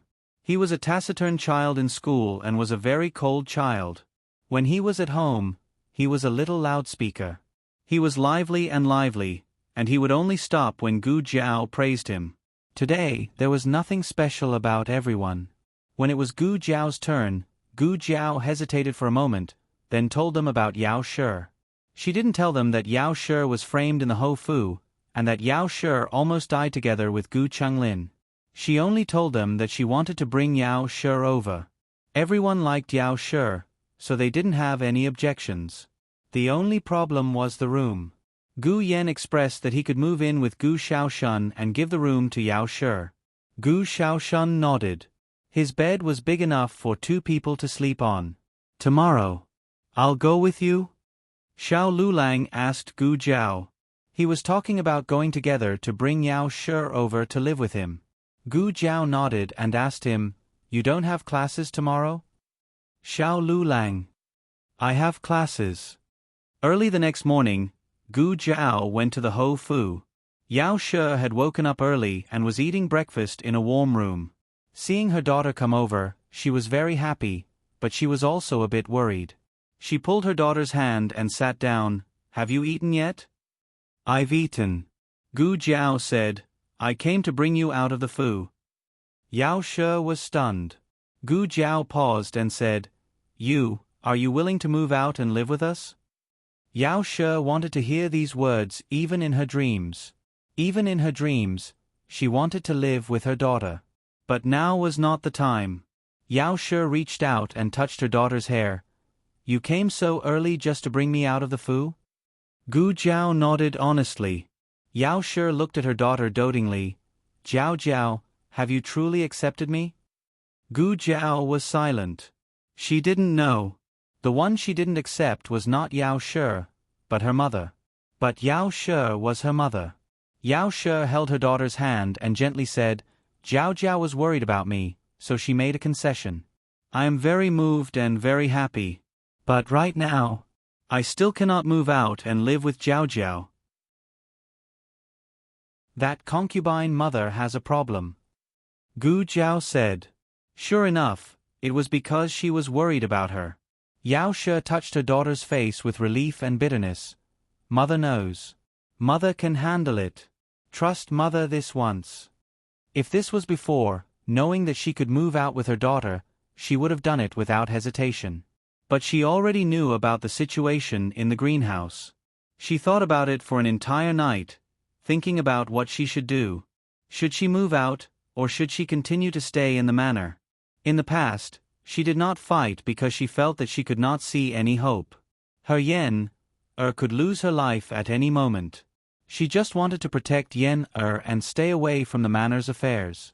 But now, she did not think like this. There were some people that just avoiding them was useless. The 3 of them, mother and children, even being alive was a sin. More importantly, she knew that her daughter had been whipped to save her. If it was not for her incompetence, her daughter would not have been whipped to save her. Her heart was bleeding. Her daughter had done too much for her. She could not always hide behind her daughter and become a burden. She hoped that one day she would move out, not because she had nowhere to go. She also hoped that one day, when she was gone, her daughter would remember her mother. It would not be a weak and pitiful mother who was besieged on all sides. It would be a mother that she could be proud of. This was the strength that her daughter gave her. If it was possible, mother would not want you to be so capable. It was because she was too incompetent that her daughter had no choice but to be strong. She could not go on like this. She wanted to protect her daughter. Gu Jiao could not understand this emotion, but Gu Jiao respected Yao Shi's choice. If you need anything, the family welcomes you at any time. After Gu Jiao left, Yao Shi changed her clothes and put on 2 golden hair ornaments. She went to Pine Crane Courtyard to pay respects to old Madame Gu. Hearing that Yao Shi came to pay respects to her, old Madame Gu almost choked to death. "Who did you say came?" The servant said, "Madam, it's Madam. She came to pay respects to you." Ever since Yao Shi returned to the manor, she had not come to pay respects to old Madame Gu. What happened today? Did the sun rise from the west? Old Madame Gu was not in a good mood. Firstly, Gu Chenglin was still locked up in the ancestral hall. Secondly, she had been frightened by a thief and had an accident in the greenhouse. Unfortunately, her grandson had not caught the thief yet. She had never been so unlucky in her life. Hiss, her whole body hurt. Let her wait outside. Tell her that I have not woken up yet. Yao Shi was ignored for almost an hour, but she did not complain at all. Old Madame Gu laughed. "Oh? She's changed her personality?" If this was 10 years ago, she would have left with a sullen face. In the end, old Madame Gu called her in. Not only did Yao Shi come, she also brought snacks that she had made herself. Old Madame Gu laughed coldly. "What? Are you trying to poison me?" "Daughter-in-law does not dare," Yao Shi said respectfully. Even the tone of his voice had changed, revealing a hint of flattery and fawning. Old Madame Gu could not help but look at Yao Shi again. In the past, Yao Shi was as cold as she could be. She had an appearance of having no desires. Even old Madame Gu found her to be an eyesore. Today, she had changed her clothes and put in her hair ornament. She finally had some self-awareness as a noble lady. As a woman, she had to dress herself up beautifully and be submissive in front of her mother-in-law. Old Madame Gu no longer felt like she had punched cotton. It was rare for her to find Yao Shi more pleasing to the eye. "Mother, please try it." Yao Shi presented the snacks with both hands. Her respectful appearance was full of praise. Old Madame Gu calmly picked it up and tasted it. Then, old Madame Gu was stunned. She could not tell that this poor daughter-in-law's cooking was so good. It was much better than the chef in the manor. Yao Shi said respectfully, "I also practiced for a long time before I dared to take it out to show filial piety to mother. I hope mother will not dislike it." Everyone in the room was so shocked that their jaws dropped. Did they hear wrongly? Did this really come out of the madam's mouth? Although Yao Shi did not come from a high family, she had a strong backbone. She was not willing to curry favor with old Madame Gu like concubine Ling. Old Madame Gu was very pleased with Yao Shi's attitude. In addition, she was injured and did not have a good appetite. Yao Shi's snacks were somewhat edible. Yao Shi said gently, "Mother, let me give you a massage. The bruises on your body will be better after I massage them. Yen often feels uncomfortable. I've massaged him before, and the imperial doctor praised me for doing a good job." Old Madame Gu's body was in great pain. Hearing her say this, she hesitated but still let her try. Yao Shi did not personally take care of Gu Yen all these years. She was indeed very good at massaging. She was much more professional than the young maidservants in the manor. The manor doctor could also massage, but after all, men and women should not touch each other. Old Madame Gu was very pleased. The places that Yao Shi massaged did not hurt as much. Of course, she felt comfortable. Yao She's appearance as a daughter-in-law finally gave her a sense of pride as a mother-in-law. "Mother, I've thought about Lin Er's matter." Hearing that Yao She still dared to mention Gu Chunlin, old Madame Gu's face darkened. Gu Chunlin was beaten to this state by her daughter, and because of the matter with Gu Yan, he was locked up in the ancestral hall by her eldest son. She still had the face to mention it. Yao She said, "When the heir returns to the manor tonight, I will go find him and ask him to release Lin Er. I will tell him that Yen Er is fine now. He was indeed alive and kicking." On the other hand, Gu Chunlin was beaten so badly by Gu Jiao that he could not get up even now. Old Madame Gu's expression softened. It was true that she hated Yao She's child, but the most important thing now was to release her precious grandson. Gu Chongqing might not listen to the words of others. Since the person involved did not pursue the matter, Gu Chongqing could not continue to hold on to Gu Chunlin and not let him go. Old Madame Gu said warily, "Why are you suddenly trying to curry favor with me?" Yao She lowered her eyes and sighed. This daughter-in-law has thought it through. All these years, this daughter-in-law has not fulfilled her duty as a daughter-in-law and has troubled mother. In the future, when Yen Er and Jiao Jiao grow up, they will have to rely on your protection. Sorry, Jiao Jiao, mother will use you to show off her pitifulness first. No matter how hard one tried, flattery would never work. Old Madame Gu retracted her doubtful expression. "It's good that you know your place." On the other hand, concubine Ling came to greet old Madame Gu. As soon as she entered the room, she saw the strange scene of old Madame Gu and Yao She getting along harmoniously. Concubine Ling's expression froze. She could not believe her eyes. She was about to go forward and greet them when Yao She turned around and gestured for her to keep quiet. Yao She slowly stood up and pulled a blanket over old Madame Gu. Then, she gently lowered the curtain. Concubine Ling opened her mouth to speak, but stopped. Old Madame Gu was asleep. She could not wake her up. "I will come back later to serve mother," Yao She said to the servants in the room and turned to leave. When she brushed past Concubine Ling, she said lightly, "Concubine Ling, why don't you leave too? Don't disturb mother's rest." Since she had already said so, how could Concubine Ling not leave? Concubine Ling felt that it was very strange. Yao She today seemed to be different from before. What exactly had changed? It seemed to be her clothes, but it also seemed to be her aura. Concubine Ling followed behind Yao She and left Pine Crane Courtyard. Just as they left the courtyard, Yao She suddenly turned around and raised her hand to slap Concubine Ling. With a loud slap, Concubine Ling was stunned. The latest chapter of this book is not finished yet. For more exciting content, please scan the QR code below to download the app. The novel is updated even faster. Millions of novels are free to read. There are all the novels that can't be found online here. https://www.zhbqg.com/89642_8964286/114730979. HTML Genius remembers the website address in a second. www.zhbqg.com Biku Gu mobile version reading website, zhbqg.com.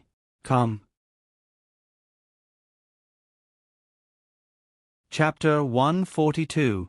The newest chapter of this book is not finished yet.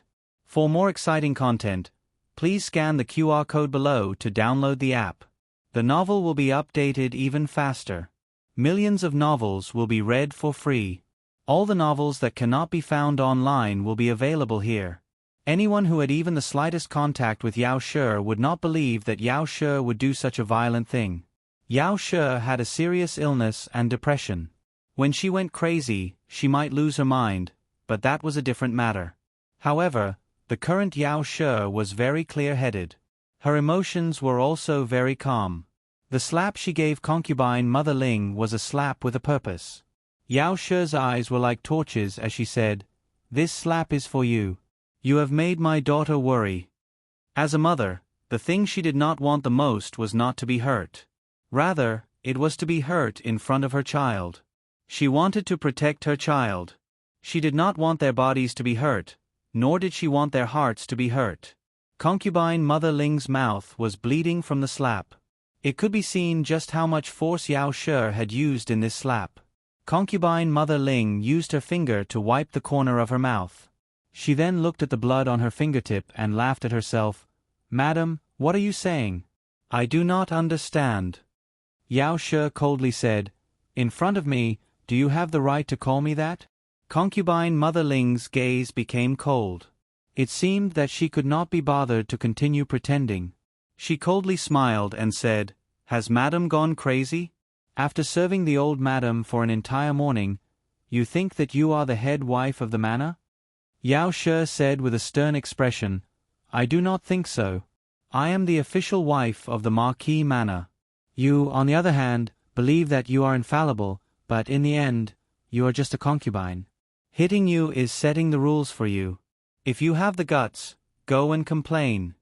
Concubine Mother Ling smiled mockingly and said, "Does Madam believe that I do not dare?" Yao Shi looked into her eyes without blinking. "If you dare, I also dare. What you have done to me, you know best in your heart." For the first time, Concubine Mother Ling was unable to look at Yao Shi. She coldly snorted and looked away. "I do not understand Madam's words?" Yao Shi stared at her face. "It's fine if you pretend to be deaf and mute. The days are long. I will let you see clearly that me not fighting with you is not because I cannot beat you. It's because I am too lazy to fight with you." Concubine Ling suddenly laughed. "Oh, you don't care about these things, do you? Status, fame, and fortune are all worldly possessions. This is what you said yourself, madam." Yao Shi took a step forward and stared at Concubine Mother Ling. "I do not want it, but if you want it, I will not give it to you." "You?" Concubine Ling choked. It had to be said that Yao Shi's last words had hit Concubine Mother Ling's weak spot. The position of madam that Yao Shi did not care about was something she had always dreamed of. Marquis Gu's favor that Yao Shi did not care about was something she had always dreamed of grabbing. Even Yao Shi's appearance and Yao Shi's indifference to worldly affairs were things that Concubine Mother Ling could not obtain. Concubine Ling clenched her fists and began to change the topic. "How noble can you be compared with me? Back then, my elder sister didn't despise your family's decline, nor did she despise your young age. She treated you as a close sister, but you stole her husband." Yao Shi did not believe that Concubine Mother Ling did not understand the truth of the matter. She was infuriating her. Yao Shi would no longer be led by the nose like in the past. Yao Shi faintly smiled and said, "At least I managed to steal him. What about you? In the 10 years that I wasn't in the manor, you were unable to steal this man for a full 10 years. You only have this bit of ability." Yao Shi's words stabbed Concubine Mother Ling's heart. Concubine Mother Ling was so angry that she almost vomited blood. She had never been in such a sorry state in front of Yao Shi. Compared to Yao Shi's words that stabbed her heart, that slap was nothing. Yao Shi saw that Concubine Mother Ling had used up all of her fighting strength. She coldly glanced at her and proudly walked away. When she walked far away, Concubine Mother Ling's maidservant finally dared to go forward and say with concern, "Concubine Mother, are you all right? Madam is too excessive. How could she hit you? Let's go tell the old madam and have the old madam punish her." Concubine Mother Ling touched her swollen cheek and coldly said, "Just because of a slap? Good iron needs to be used on the blade." After Yao Shi returned to her courtyard, she didn't let any maidservants follow her and went straight to her bedroom. As soon as she entered, she closed the door and fell to the ground as if she had lost all her strength. Midway through, Nanny Fong felt that something was wrong with her madam. After Yao Shi entered the room, she also pushed the door open and walked in. As a result, she saw Yao Shi sitting on the ground in a sorry state. So it wasn't that she wasn't afraid. She was just holding it in. Nanny Fong was Yao Shi's attendant. She was 10 years older than Yao Shi. When she was in the Yao Manor, she had served Yao Shi. It could be said that she had watched Yao Shi walk step by step to where she was today. She knew Yao Shi's personality very well. She didn't cause trouble, didn't cause trouble, and was a little afraid of trouble. Otherwise, she wouldn't have been forced to move to the farmstead. When Yao She boasted to the eldest miss, Nanny Fong didn't have much hope. She only thought that she was just saying it. Who would have thought that she would rudely hit concubine Mother Ling? This was under the condition that she didn't have an illness. To be honest, Nanny Fong was quite surprised by this madam. Nanny. Yao She looked at Nanny Fong with grievance. Nanny Fong laughed and knelt down to fix Yao She's hair ornament. Madam did very well. Madam is very brave. In the future, just be like this and put on the airs of the main wife. If you're afraid, don't show it in front of others. Don't let those vile people look down on you. If we don't fight, others won't believe us. Since that's the case, then fight openly and let them understand how fierce we can be when we fight. Yao She's emotions calmed down little by little. She nodded. I was naive in the past. I thought that if I didn't fight, they would let me and Yen go. I won't be so stupid in the future. There were too many things to do in the Ministry of Works, so Marquis Gu couldn't return home last night. Tonight, he dragged his tired body back home. Without saying anything, he went to Yao She's room. It was so late, but Yao She didn't sleep. She even left a lamp in the room for him. Marquis Gu was moved. Sure enough, after living in the farmstead for more than half a year, his relationship with his madam was much better than before. Marquis Gu's tiredness was swept away. He opened the door with a refreshed expression. Madam, I'm back. As soon as he finished speaking, a washing machine fell in front of him with a bang. Marquis Gu raised an eyebrow strangely. This is... Yao She turned around and coldly looked at him. I heard that you went to Jiaojiao. Marquis Gu's heart skipped a beat. He straightened his back and said, Which bastard said that? Huang Zhong. Yao She faintly said. Huang Zhong slowly walked out from behind the pillar with his head drooped. Marquis Gu's expression immediately changed. You traitor. Huang Zhong's head drooped even lower. What did it mean when the gods fought? The little devil suffered. This was it. You created this mess yourself. Go clean it up yourself. I can't handle it anymore. Yao She had Huang Zhong leave. Marquis Gu approached Yao She and cleared his throat. He went to grab Yao She's hand, but his hand was slapped away by Yao She. Marquis Gu awkwardly said, You're talking about that time at the farmstead, right? I didn't do it on purpose. I swear. At that time, I thought she was trying to harm you. Yao She said, How could she harm me? I am her mother. How is that not possible? I am her father, yet she still beat me. And not just once. She even kicked me into the water, scooped me up, and hung me up a tree. It's so tragic. Even when I didn't do anything wrong, she would still beat me for no reason. It's like she was just playing with me. Marquis Gu thought of the beating he had received outside the county government during the provincial examination. Even now, he still could not calm down. Marquis Gu did not say these words to Yao She. He was a man. He also wanted face, all right? Marquis Gu gently coughed and tugged at Yao She's sleeve. All right, I was wrong. That time was my fault. I will never treat her like that again. The person you should be apologizing to is not me. Yao She pulled out her sleeve and turned around, not wanting to look at him. If Jiao Jiao cannot forgive you, then I will never forgive you in this lifetime. Marquis Gu looked at the washboard on the ground, feeling wronged. Wu, was it too late to kneel now? As for the matter of Yao She not moving to buy Shui Lane, the entire family felt regretful. However, they were the same as Gu Jiao and respected Yao She's choice.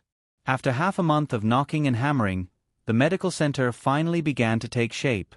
The medical center had a total of 2 floors. There was a backyard and a row of rooms in the back. Gu Jiao placed great importance on protecting the privacy of her patients. She did not set up all of her patients in the main hall like a normal medical center. The main hall was the counter, the consultation desk, and the pharmacy. The normal consultation rooms were on the first floor, and the patient rooms were on the second floor. The rooms in the back had not been put into use yet. Gu Jiao's idea was to build an operating room and a treatment room. Of course, this was all for later. What do you think our medical center should be called? In the main hall, the second boss asked Gu Jiao, who was flipping through the accounts. Gu Jiao turned a page. Anything is fine. You decide. The name did not matter. The most important thing was the doctor and the medicine. The doctor's medical skills needed to be high, and they needed to have medical ethics. The medicine needed to be of good quality and the price needed to be fair. Her medical center was not only open for the rich. She needed to be honest with both the old and the young. What do you think of the Miracle Hands Hall? The second boss's tone was very casual as he asked. Gu Jiao made a sound of surprise. The Miracle Hands Hall is very good. The second boss's eyes spun. Then it's decided? Gu Jiao nodded. N. The second boss waved his large hand. Bring the plaque in. Miracle Hands Hall. Miracle Hands Hall. He had made up his mind to compete with Miracle Hands Hall. Gu Jiao shook her head. At this moment, the second boss was like a child who wanted to fight with others. The second boss was truly devoted to his medical center. Perhaps it was because he was born with a passion for this line of work. Otherwise, he would not have been oppressed by the Hu family to such an extent. He still did his best to run his medical center. After he was driven out of the Hu family, Clear Spring Town's medical center did not belong to him anymore. However, the connections he had left behind in the past were still there. After shopkeeper Wang received his messenger pigeon, he did not say anything and rushed to the capital. The old doctor originally wanted to come, but he was old and could not bear the torment. Thus, he sent his disciple over. His disciple was also someone who could be trusted. Her medical skills were still somewhat inexperienced, but she had a good character and was hardworking and eager to learn. In addition, there was also a doctor that he had met in the capital. He had a disagreement with the second boss's stepbrother and left Miracle Hands Hall in a fit of anger. He had also been invited over by the second boss. Everything had been prepared. They were just waiting for an auspicious day to open. The second boss flipped through the almanac. On the 25th, the city will open. This is the day. Coincidentally, the girls' school next door was also set to open on the 25th. The news of the girls' school had already spread. There were voices of praise among the people, and naturally there were voices of opposition. However, the imperial court was very good at creating momentum. After announcing that several famous talented women in the capital would be entering the girls' school, the voices of opposition weakened. There were two ways to enter the girls' school. One was to enter without an exam. Those who received this qualification were usually talented women who were already famous in the capital. For example, Zhuang Mengdai's older sister, Zhuang Yuxi, or the Marquis Fu's daughter, Gu Jinyu. The other way was to enter through an exam. Because of what had happened last time, Marquis Gu had not been allowed to step into Yao Shi's room for many days. It was impossible for him to apologize to that girl. He thought of another way to express his love for her daughter to Yao Shi. He entered the palace and asked to see Imperial Concubine Shu. Nyang Nyang, could you please help me get a spot to enter the girls' school? Imperial Concubine Shu heard this and was surprised. Doesn't Jinyu already have a spot? Marquis Gu rubbed his hands and said embarrassedly, It's not for Jinyu, it's for Jiao Jiao. Imperial Concubine Shu frowned. Jiao Jiao? That girl who grew up in the countryside? Marquis Gu nodded. Imperial Concubine Shu had no feelings for that girl. She did not like Yao Shi's children to begin with. She had also grown up in the countryside. She had heard that she was ignorant and ugly. This kind of person would only embarrass the Marquis Fu. Imperial Concubine Shu did not quite agree. Marquis Gu coaxed. I've let this child down. She has been wandering among the commoners for many years and suffered so much. As her father, I have never doted on her for even a day. Now, I can't even handle her schooling. Imperial Concubine Shu did not believe that her brother really doted on that girl. If he really did, why would he wait until today to beg her? School was about to start. What was he doing so early? Did Yao Shi let you come? Imperial concubine Shu asked. No, no, no, definitely not. Marquis Gu shook his head like a rattledrum. If he said it wasn't, then it wasn't? Imperial concubine Shu did not believe it. But in the end, he was her brother. Imperial concubine Shu still agreed. Imperial concubine Shu was not familiar with the crown princess. She directly went to find His Majesty. His Majesty did not say anything and had someone go to the Eastern Palace to get an invitation for her. The newest chapter of this book is not finished yet. For more exciting content, please scan the QR code below to download the app. Novels are updated even more quickly. Millions of novels to read for free. Novels with content that cannot be found online are all available here.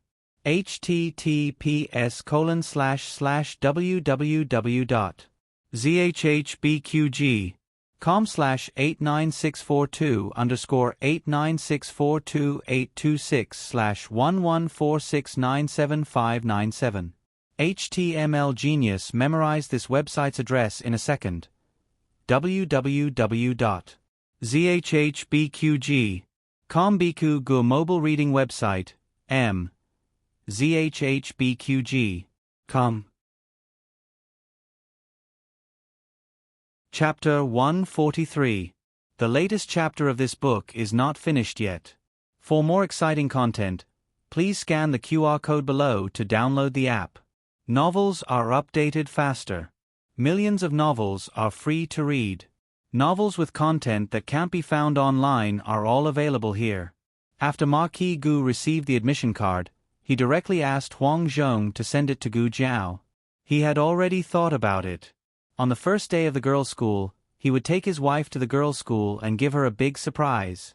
His wife saw his efforts for her daughter with her own eyes. She should believe his love for her daughter.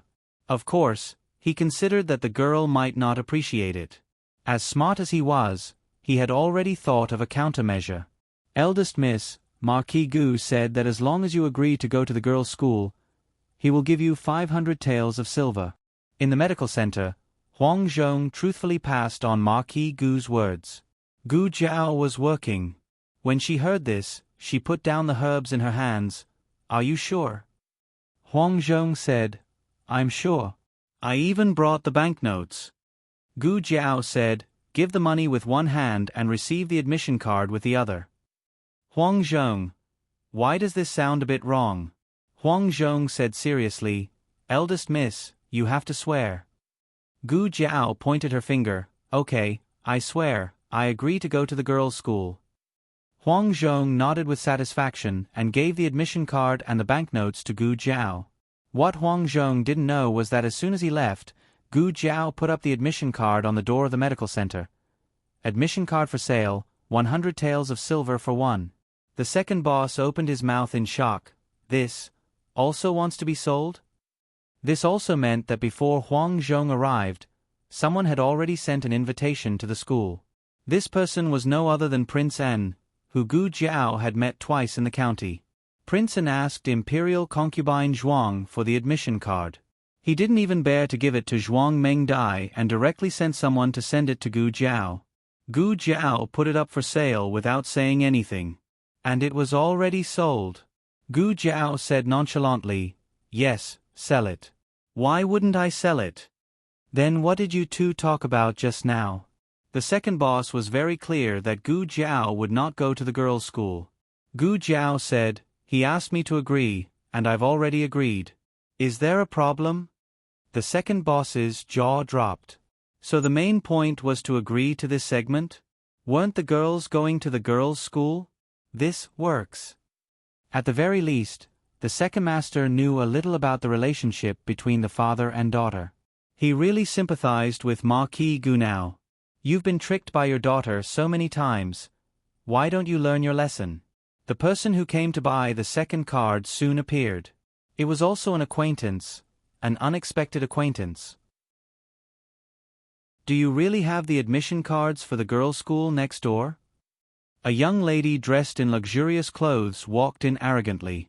Xiao Liuzi felt that he couldn't receive this person, so he quickly called the second boss over. The second boss had never seen her before. Seeing that she was not dressed like an ordinary noble lady, he didn't dare to neglect her. He politely cupped his hands and said, "We have it here. Miss, do you want to buy it?" The young lady arrogantly asked, "How do I know if your admission cards are real or not?" The second boss smiled and said, "Miss, you look like a person with status. With such a big medical center opened here, the monk can run away, but the temple can't run away. If it's fake, you can just send people to smash my medical center." The young lady looked up at the brand new plaque above her head and felt that the other party's words were not without reason. Their family's power was monstrous. If they really dared to deceive her, she would smash this shop and send everyone to jail. The young lady took out a 100-tael banknote. The second boss was about to take it in his hands. At this time, Xiao Liuzi hurriedly walked over and whispered something in the second boss's ear. The second boss's eyebrows jumped and his hand that was about to take the banknote stopped. "What's wrong?" the young lady asked. The second boss smiled and said, "The admission card. 200 taels. Didn't it say 100 taels? That was the previous price. You're still raising the price? Aya, are you buying or not? If you're not buying, then I'll buy." Behind the young lady came another person who wanted to buy the admission card. This person was not the medical center's shill, but was sincerely looking to buy. The young lady fiercely glared at her. "Who said I'm not buying? How much is it?" The second boss smiled and showed 2 fingers. The young lady sucked in a breath of cold air. She was about to say that they were going to double the price when she saw the second boss show the remaining fingers. 500 taels. The second boss wanted to cry. Miss Gu, why are you cheating me like this? Aren't you afraid that this rich young lady will smash our medical center in anger?" The young lady was really angry. "Do you believe that I won't smash your shop? If you can't afford it, then get out of the way. I'll buy," the domineering woman behind her said. 500 taels could buy an admission card to a women's school. Although it was painful to be able to gather together with all the talented women in the capital, for people like them who could not pass the exam, it was the only way out. "Who said I can't afford it?" The young lady clenched her teeth and took out 4 banknotes from her purse. She used the sky-high price of 500 taels to buy the admission card that her brother had asked for. The second boss looked at the 500 taels in his hand and felt that it was not real. He took the banknotes to the consultation room behind the medicine cabinet and asked Gu Jiao, "Who is that young lady? Do you know her?" Gu Jiao lightly said, "I know her. She is the Zhuang family's young lady, Zhuang Meng Dai." The second boss sucked in a breath of cold air. Which Zhuang family? Could it be the imperial tutor's Zhuang family? Gu Jiao seriously thought for a moment. "Oh, it seems so." "What do you mean it seems so?" The second boss's legs went soft. "My young lady, do you know who you are cheating? That is the imperial tutor's granddaughter, the Empress Dowager's grandniece. Dongdong's fingers can crush our medical center. It's fine if we didn't hand over the admission card, but we raised the price and cheated them of 500 taels." The second boss grabbed his philtrum again and fell down magnificently. The news of the admission cards being sold quickly spread to the women's school. The main reason was that Zhuang Meng Dai, this simple-minded person, said to everyone that she met that she also had an admission card. Even though she did not say that she had spent money to buy it, based on her uneducated reputation, everyone could guess that something was fishy. It was a coincidence that the crown princess was traveling incognito today. When she passed by the women's school on her way back, she heard the commotion. She had the female official go investigate. The female official returned to the carriage and reported, "Crown Princess, there are people openly selling admission cards for the women's school." There was such a thing. Even though the women's school was not opened by the Crown Princess, she was responsible for many things. For example, the admission cards for the women's school had been personally designed by her and given to the bureau of the Imperial Palace to order. She knew how many had been given out. She also knew who had been given out to, other than the ones that the Crown Prince had given out as a favor. "How many have been sold?" she asked. The female official said, 2. It was sold by that medical hall. I don't know where they got the cards, but they were sold just like that. The Crown Princess frowned. Who bought them all? The female official replied, This servant did not see the first buyer with my own eyes, but from the description of the waiter, it seemed to be the Du family's fifth young Mississippi. This servant saw the second buyer. It was Miss Zhuang Meng Dai. Zhuang Meng Dai was famous for being an idiot in the capital. Even though she was the daughter of the Zhuang family, the Crown Princess did not give her an admission card. The Zhuang family was a scholarly family, so it was rare for them to have such an idiot. Her sister, Zhuang Yueshi, was a veritable talented woman. However, when the Crown Princess gave Zhuang Yueshi an admission card, some people once guessed that Zhuang Yueshi would give the card to her sister and enter the school herself. It seemed that the relationship between these two sisters was not as harmonious as outsiders guessed. The palace maid suddenly said, Strange, Crown Princess, didn't noble consort Zhuang ask you for an admission card? She didn't ask for it for Zhuang Meng Dai? The Crown Princess shook her head slightly. I'm not sure. The palace maid sighed. And that Du family's fifth young miss. I'm afraid she will annoy the third princess consort again. The third princess consort's surname was Du, and Du family's fifth young miss was her biological sister. The third prince was from the eldest prince's line and did not get along with the crown prince. The third princess consort and the crown princess had always been at odds with each other. In fact, the third princess consort was also a talented woman in the capital. Her zither skills were the best in the capital, but it was not enough for the crown princess. It was said that the crown princess had seen the real Fushi zither when she went on a diplomatic mission to the state of Liang when she was young. Just this point alone was enough to make the third princess consort jealous for a long time. And the third princess consort's biological sister was the crown princess's die-hard fan. Everyone inside the school knew that it was His Majesty's idea, but to outsiders, it was in the name of the crown princess. Naturally, the third princess consort would not allow her sister to promote the crown princess. It was impossible for Du Xiaoyun to take the exam, and the admission card could not be delivered to her. Du Xiaoyun was very worried, so when she saw Gu Jiao selling the admission card, she bought it without hesitation. The female official asked, Do you want to get the card back? This was because the school for women had just opened and everything was not standardized. Otherwise, who would dare to sell the admission card if it was the Imperial College? That person would be beaten with a plank and would not be able to take the exam for the rest of their lives. The crown princess sighed faintly. Forget it. If they want to sell it, then sell it. The school for women is for women who really want to learn. Zhuang Mengdai did not care, but the female official felt sorry for fifth Miss Du. She will be beaten again. That's right. When the third princess consort found out that her biological sister had found someone to buy an admission card to the school for women, she was so angry that she went on a rampage. Disregarding her identity as the imperial consort, she rushed back to her maternal family that very night and ruthlessly taught Du Xiaoyun a lesson. The latest chapter of this book is not finished yet. For more exciting content, please scan the QR code below to download the app. Novels are updated even faster. Millions of novels are free to read. Novels with connotations that you can't find online are all available here. https://www.zhhbqg.com/89642_826/114693738. HTML Genius remembers this site's address in 1 second. www.zhhbqg.com Biku Gur mobile reading website. zhhbqg.com.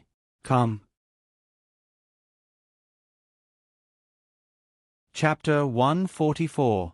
The newest chapter of this book is not finished yet.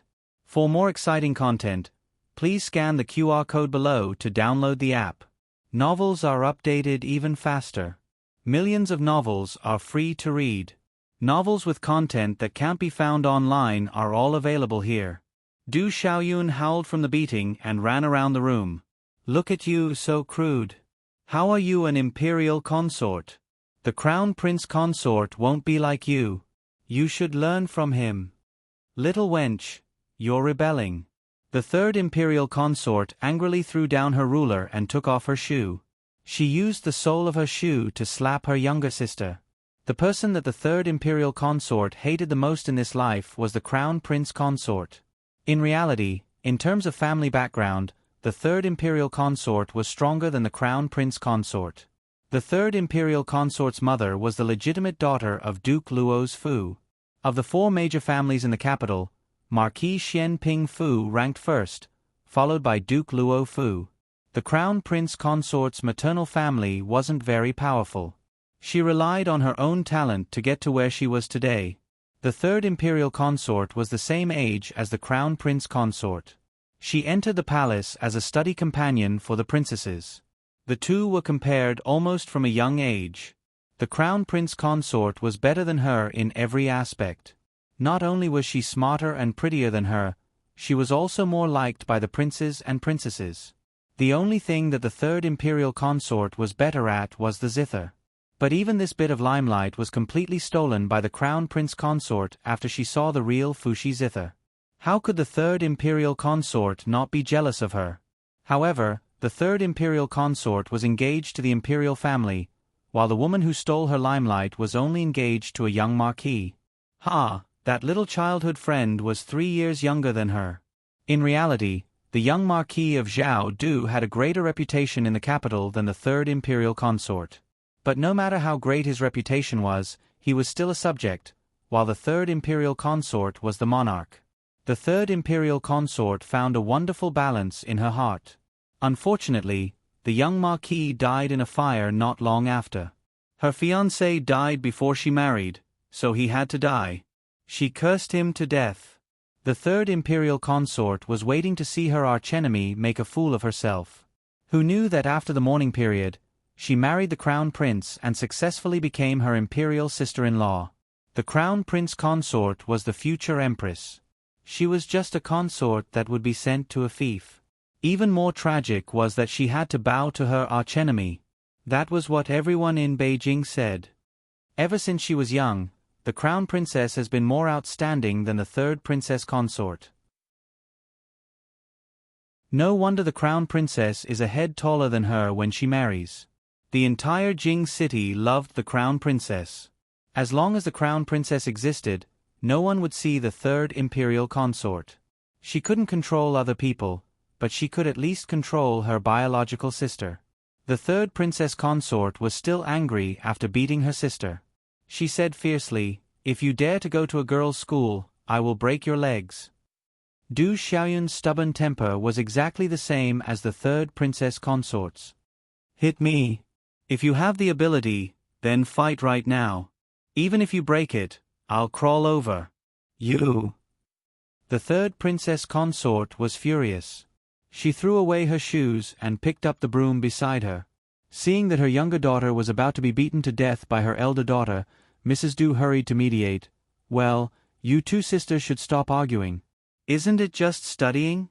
Just let her study.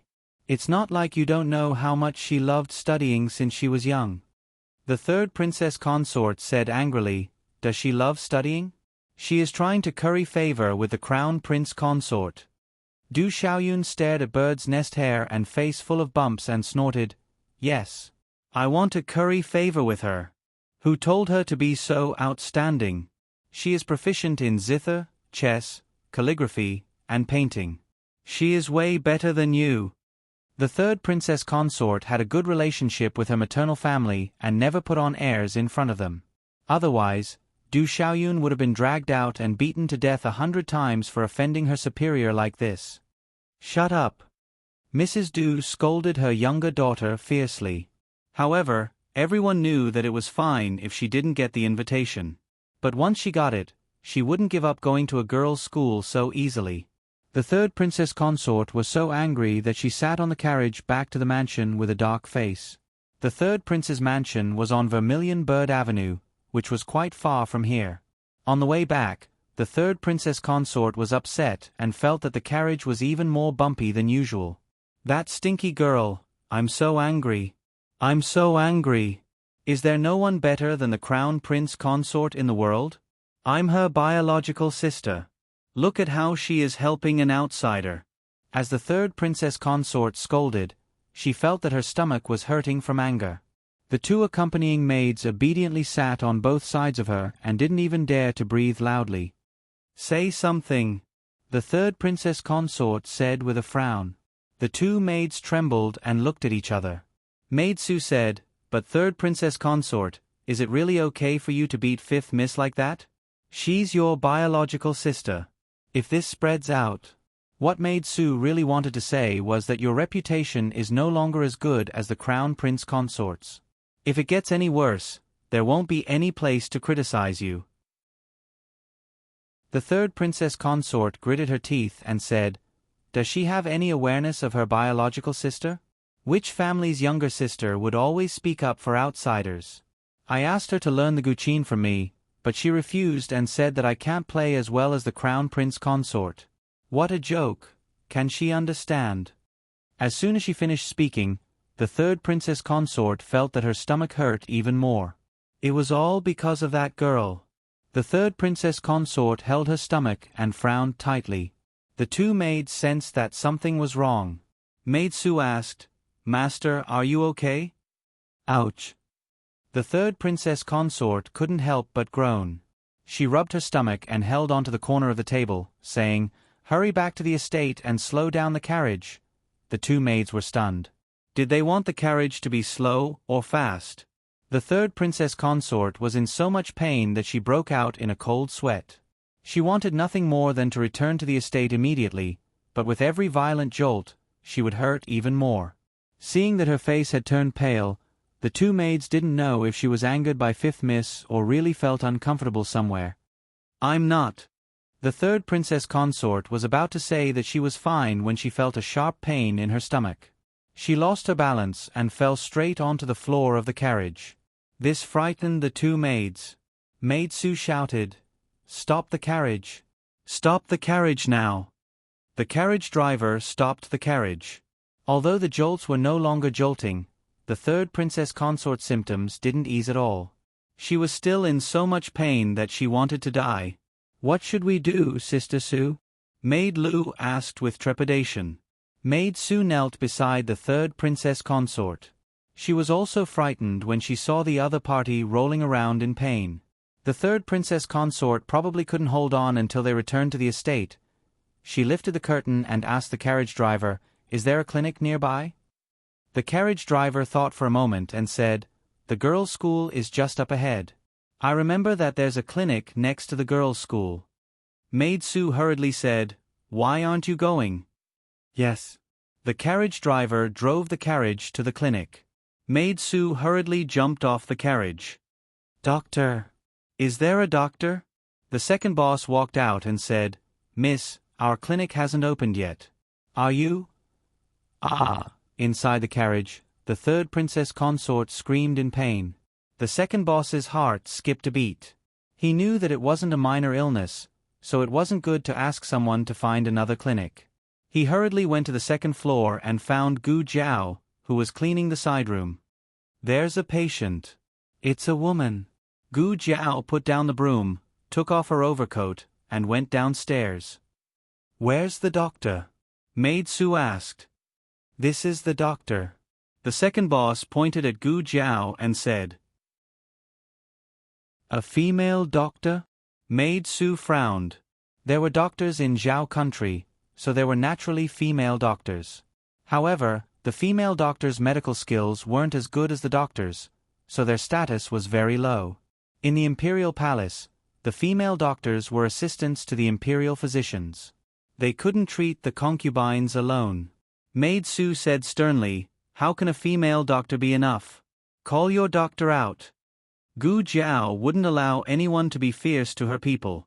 She stood in front of the second boss and said, "I'm the doctor. If you want to see, then see. If you don't, then get lost." Maid Su choked. "Ah." The third princess consort was in even more pain. Maid Lu lifted the curtain and said in a choked voice, "Sister Su, hurry up and let her in. Third. Madam seems to be dying." Maid Su's heart skipped a beat. Gu Jiao got into the carriage. The sky was a bit dark, so there wasn't much light in the carriage. "Light all the oil lamps," she said. Female official Lu lit up all the spare oil lamps. Gu Jiao carefully looked at the third princess consort. She saw that she was holding the right side of her stomach. Gu Jiao knelt down and took away her hand. She found the lower right side of her stomach and pressed on the spot where the my point was. "Does it hurt here?" "Yes." The third princess consort was in so much pain that she almost fainted. Gu Jiao let go of her hand and said, "It's acute appendicitis. You need immediate surgery." Need what? Maid Lu didn't understand Gu Jiao's words. Gu Jiao looked at the third princess consort who was in pain and said seriously, "Surgery. I want to cut open your stomach and take out the inflamed appendix." Maid Lu was so shocked that she stuttered and stammered, You want to cut open the third madam's stomach?" The third princess consort looked at Gu Jiao with a pale face. She seemed to be waiting for her explanation.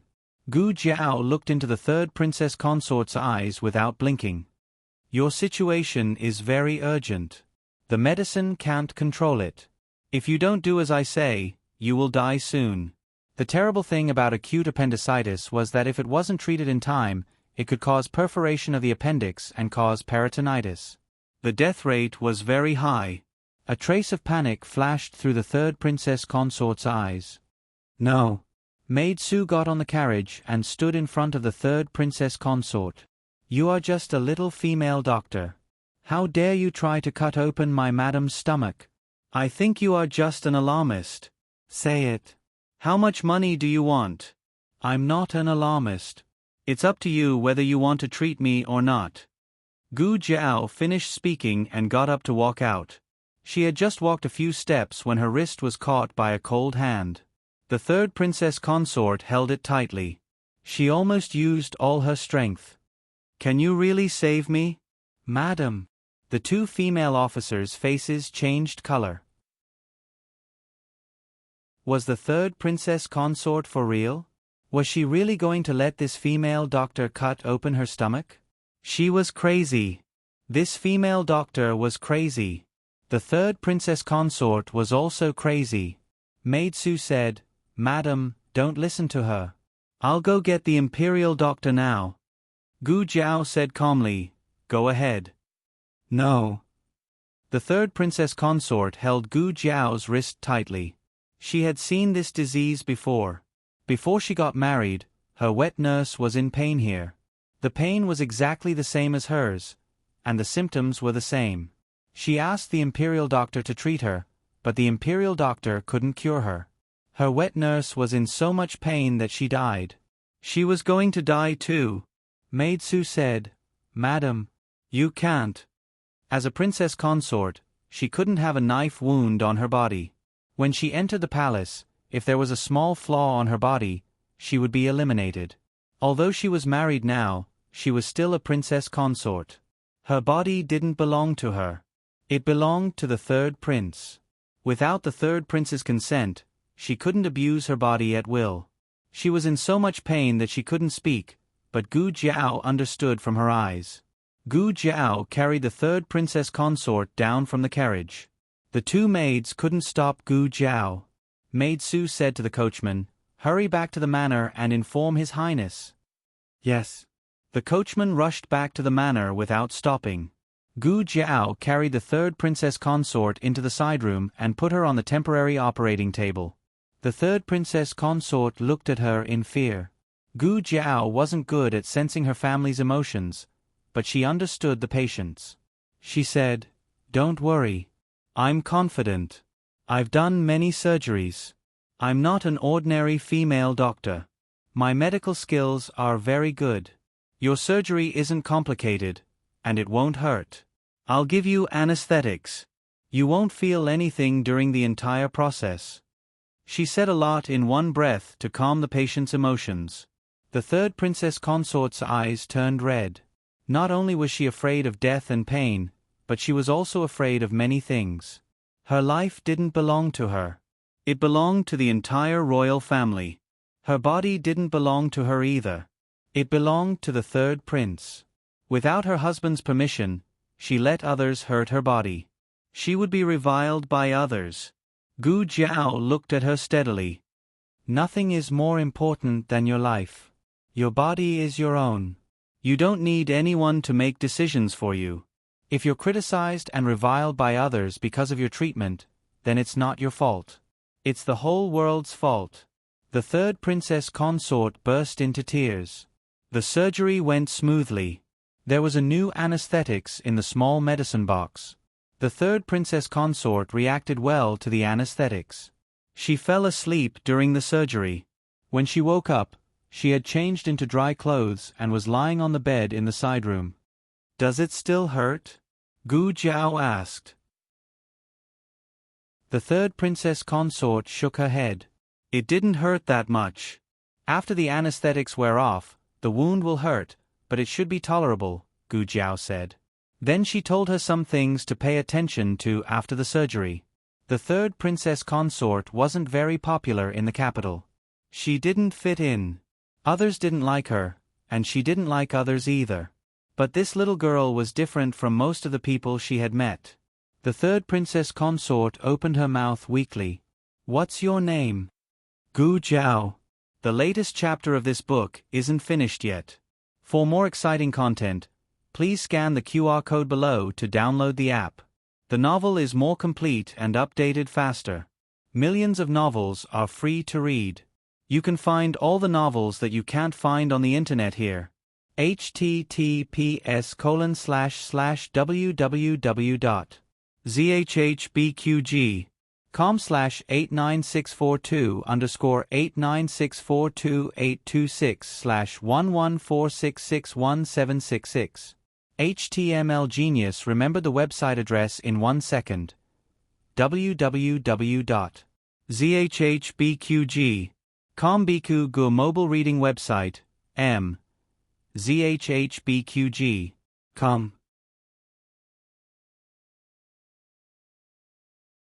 Chapter 145. The latest chapter of this book is not finished yet. For more exciting content, please scan the QR code below to download the app. The novel is more complete and updated faster. Millions of novels are free to read. There are all kinds of novels that can't be found on the internet. Soon, people from the third prince's mansion came to the door. The third prince was in the royal study. The coachman didn't see him, so he had to call the guards from the mansion. It was said that the situation was very serious. More than a dozen guards came, as well as an accompanying doctor from the mansion. When Maid Su saw them, her hope was ignited. She ran out of the clinic with her dress in hand. She pointed at the second master and said, "Just in time. They kidnapped the third princess consort. The third princess consort is locked up by them. Go in and save her."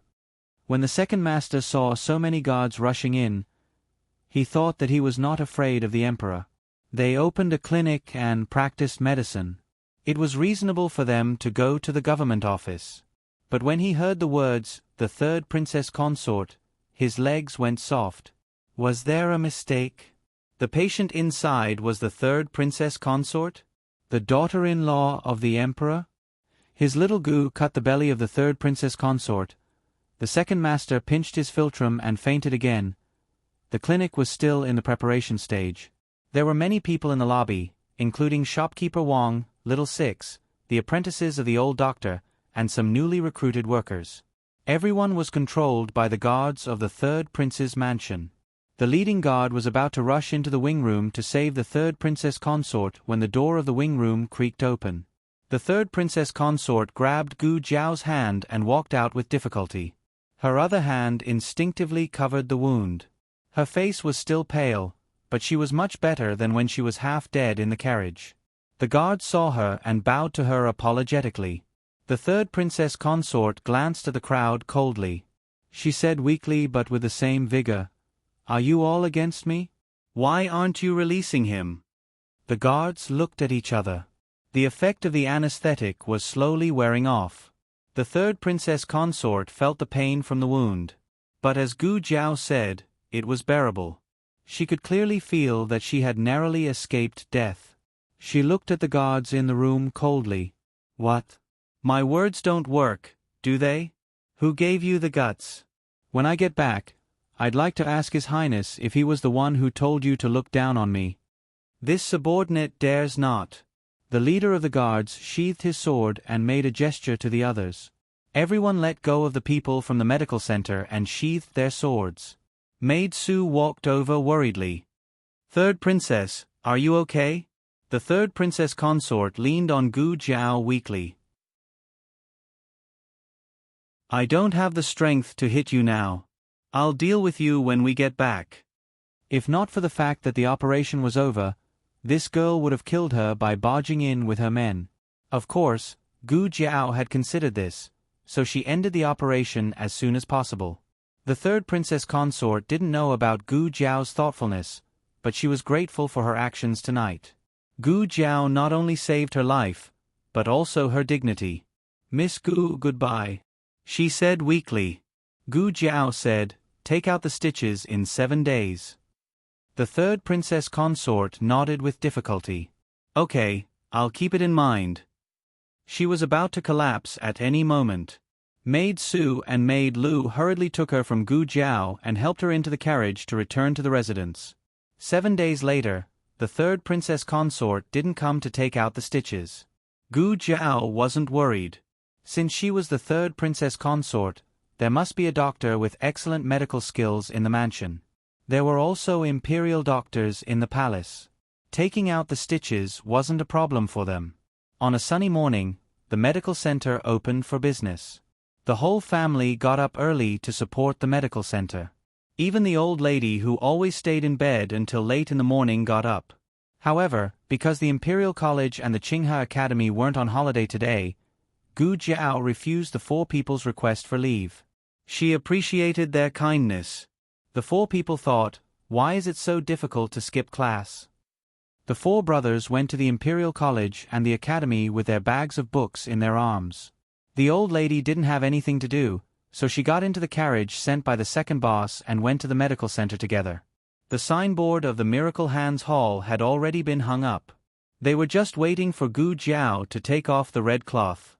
Gu Jiao didn't pretend to be pretentious. She lifted her hand and took off the red cloth. On the simple and elegant signboard, there were 3 large golden words: Miracle Hands Hall. The second boss was very happy. Although he didn't have Rejuvenation Hall, he still had the Miracle Hands Hall. He was still the second boss in name. Gu Jiao was also very happy. The capital's expenses were so high. It wasn't good to just sit around and eat until it ran out. With the medical center, they could start making money. With money, they could send the 4 men in the family to more books and better schools. The 4 people who were suffering in the classroom sneezed in unison. On the first day of the medical center's opening, all patients were treated for free. All herbs were 20% off, and all supplements were 50% off. In addition, a bowl of secret longan and red date tea was given for free. This tea was made with high-quality dried red dates and longan meat. It also had wolfberries. It could replenish the qi, nourish the blood, and beautify the skin. More importantly, it had a lot of sugar. It was delicious. The old lady stayed by the stove and slurped down bowl after bowl of soup. Not many customers came, but the soup was already half gone. The girls' school was also starting today. Gu Jinyu also woke up very early. When she dressed up and went to pay her respects to her parents, she saw that the Marquis Gu and Yao Shi had also gotten ready. They were dressed appropriately and looked like they were about to go out. Gu Jinyu was slightly taken aback. Father, mother, you are... The Marquis Gu smiled. Isn't the girls' school starting today? Gu Jinyu understood. Father, mother, are you sending me to the girls' school? Recently, the relationship between her parents seemed to have become tense. Her mother seemed to have changed into a different person. She started to fight with concubine Ling in all sorts of ways, causing her to show less concern for her. She couldn't help but show a happy expression. Father, mother, you're so nice. The Marquis Gu patted his daughter's hand dotingly. All right, it's getting late. We should set off. Don't be late. If they were late, they wouldn't be able to see the famous scene of that brat entering the girls' school. He must let his wife see with her own eyes how hard he worked for that brat. Hurry, hurry, madam. If they were late, the surprise would be gone. He had been telling Yao Shi about the surprise since last night. Yao Shi had thought it was something big. So it was to send Jinyu to school? On the way, Yao Shi's mood was not very high. As Jinyu's mother, logically speaking, she should be excited about Jinyu entering the school. But for some reason, she wasn't that excited. It wasn't that Gu Jinyu didn't sense her mother's emotions. But her mother had been fighting with concubine Ling recently and had always looked so deep. She didn't take it to heart. The carriage quickly arrived at the girls' school. The Marquis Gu was already imagining the touching scene of his wife meeting that brat in his mind. Yao Shi excitedly held her daughter's hand. "Jiao Jiao, why are you here?" Jiao Jiao gently said, "I'm here to attend school." Yao Shi was shocked. You also entered the girls' school? How did you get in? Did you enter on your own?" Jiao Jiao shyly lowered her head. "How could that be? I grew up in the countryside and didn't know a single word. It's all thanks to father. It was father who painstakingly helped me get a school invitation. Father is really too good to me. Mother, don't be angry at father." Yao Shi looked at him in shame and took his hand. "Marquis Gu, I wronged you in the past. So you're the father who dotes on your daughter the most in the world. Let's mend our relationship. Come to my room tonight." Ha ha ha, ha ha ha, ha ha ha ha. Marquis Gu put his hands on his hips and imagined. He laughed like a fool in the carriage. Yao Shi and Gu Jinyu looked at him in shock. Until Yao Shi lifted the curtain and saw Gu Jiao Jiao. "Jiao Jiao." Yao Shi lifted the curtain and quickly got out of the carriage. She excitedly walked toward her daughter and held her daughter's hand. Marquis Gu immediately returned to his senses. It's here, it's here. The moment that belonged to him had arrived. He was finally going to wash away his shame and change his ways. He was going to reach the pinnacle of his life. Gu Jinyu's expression darkened. Her mother had been listless early in the morning. She had thought that she was tired. After seeing her biological daughter, her face instantly glowed. Clearly, she was the one who should have received the most attention today. "Jiao Jiao, why are you here?" Yao Shi asked. "Marquis Gu, tell me. I'm here to go to school." Gu Jiao Jiao said, "I'm here to work." Marquis Gu. Yao Shi also did not understand why her daughter had come here to work. Gu Jiao Jiao pointed at the medical center behind her and said, "The medical center is open for business." Yao Shi did not know that her daughter had partnered with the second boss to open a medical center. Marquis Gu also did not know. Last time, he had Huang Zhong go to Jade Water Alley to find Gu Jiao Jiao. Gu Jiao was not in the residence. The matriarch said that Gu Jiao had gone to the medical center next to the girls' school. Huang Zhong had reported this to Marquis Gu. Marquis Gu only thought that she had gone to be someone's medicine boy again. Marquis Gu was furious. Wasn't it better to be a high and mighty student? Marquis Gu did not want to be a bad father in front of Yao Shi, but he really could not control his temper. "What are you thinking? Why aren't you going to school? Didn't you agree to me? I've already given you the invitation and the money, and you've only given me this?" Gu Jinyu understood what was going on. Father had secretly given Gu Jiao an invitation. She stepped forward and said, "That's right, elder sister. It's very difficult to enter a girls' school. If you don't have an invitation, you can only take the exam." Gu Jiao glanced at her indifferently. "Oh, you think I won't be able to pass?" Gu Jinyu said aggrievedly, "That's not what I meant. I just think that elder sister should not waste father's efforts. I definitely do not look down on elder sister. Actually, I already mentioned to father that if elder sister is willing, I can come and help elder sister with her revision." Gu Jiao said, "Then why didn't you come?" Gu Jinyu immediately choked and could not speak. Wasn't this a little too unconventional? Who would answer like this? Gu Jinyu laughed dryly and said, "Then I'll come every day to teach elder sister." Gu Jiao said indifferently, "No need. I won't learn." Gu Jinyu, "Then you shouldn't have asked just now." Marquis Gu could not bear to see his precious daughter being wronged. He said to Gu Jinyu, "It's getting late. Jinyu, you should go to class. Don't be late." Gu Jinyu bit her lip and softly replied, "Yes, father, mother. I'll go in first. Elder sister, take care." After Gu Jinyu left, Yao She held her daughter's hand and entered the clinic. Marquis Gu followed behind the mother and daughter without any sense of presence. He was forgotten like air. Second Master was very considerate. He had prepared a courtyard in the back room for Gu Jiao. The side room had its own secluded little courtyard. The mother and daughter entered the courtyard. Marquis Gu followed but was hit in the nose by the closed door. Marquis Gu's nose instantly swelled like a pig's. After entering the room, Gu Jiao took Yao She's pulse. Without the devil's snare flower's influence, Yao She's pulse was much better. Yao She's depression and hysteria were not caused by the devil's snare flower, but the devil's snare flower did worsen Yao She's condition. Thinking about it this way, it was fortunate that she had resolutely moved out of the Marquis's residence. Otherwise, she might not have survived until the day Gu Jiao appeared. After that, the two talked about the residence. There was an urgent mission in the military camp. Gu Chongqing had not returned to the Marquis's residence for many days. Although Gu Chongqing had let Gu Chunglin out of the ancestral hall, he still could not get out of bed. Gu Chengfeng went to school every day. Without Gu Chunglin stirring up trouble, he was much more well-behaved. The only one who had a headache was concubine Ling. However, it was not Yao She who had a headache. It was she who had a headache over Yao She. Yao She had been going to Pine Crane Courtyard more often recently.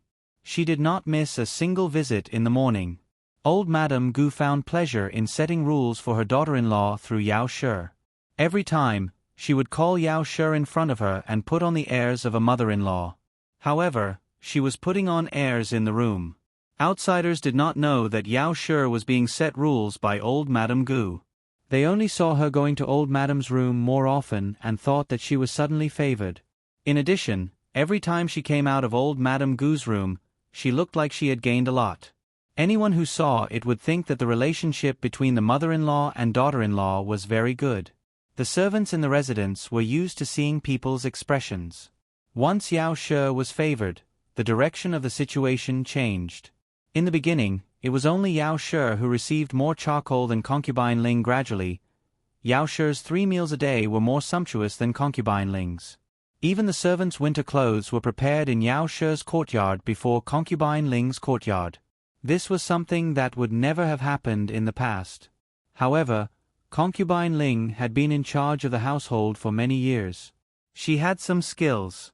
She was bullied to this extent by Yao She, but she was still able to remain calm. Yao She suspected that the rumors against her were all spread by concubine Ling. Perhaps the previous madame's death was also related to concubine Ling. Unfortunately, Yao She did not have any evidence. She's so calm. It's very difficult for me to find anything that can be used against her. This was Yao She's first time fighting in the residence. She lacked experience. At this time, the matriarch, who had been sleeping in the inner room, yawned and walked out. She threw a bag of medicine in front of Yao She. "Use this." Digression, a certain Empress Dowager. You can't do anything, but you're number 1 in the palace.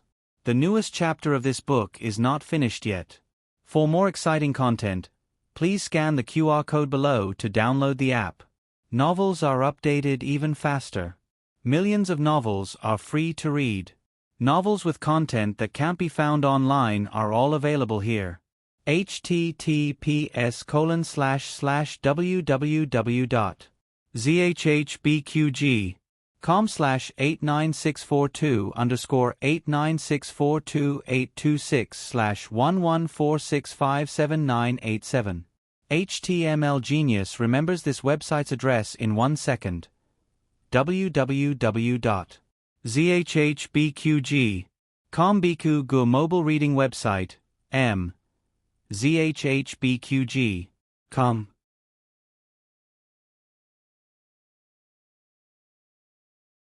Chapter 146. The newest chapter of this book is not finished yet.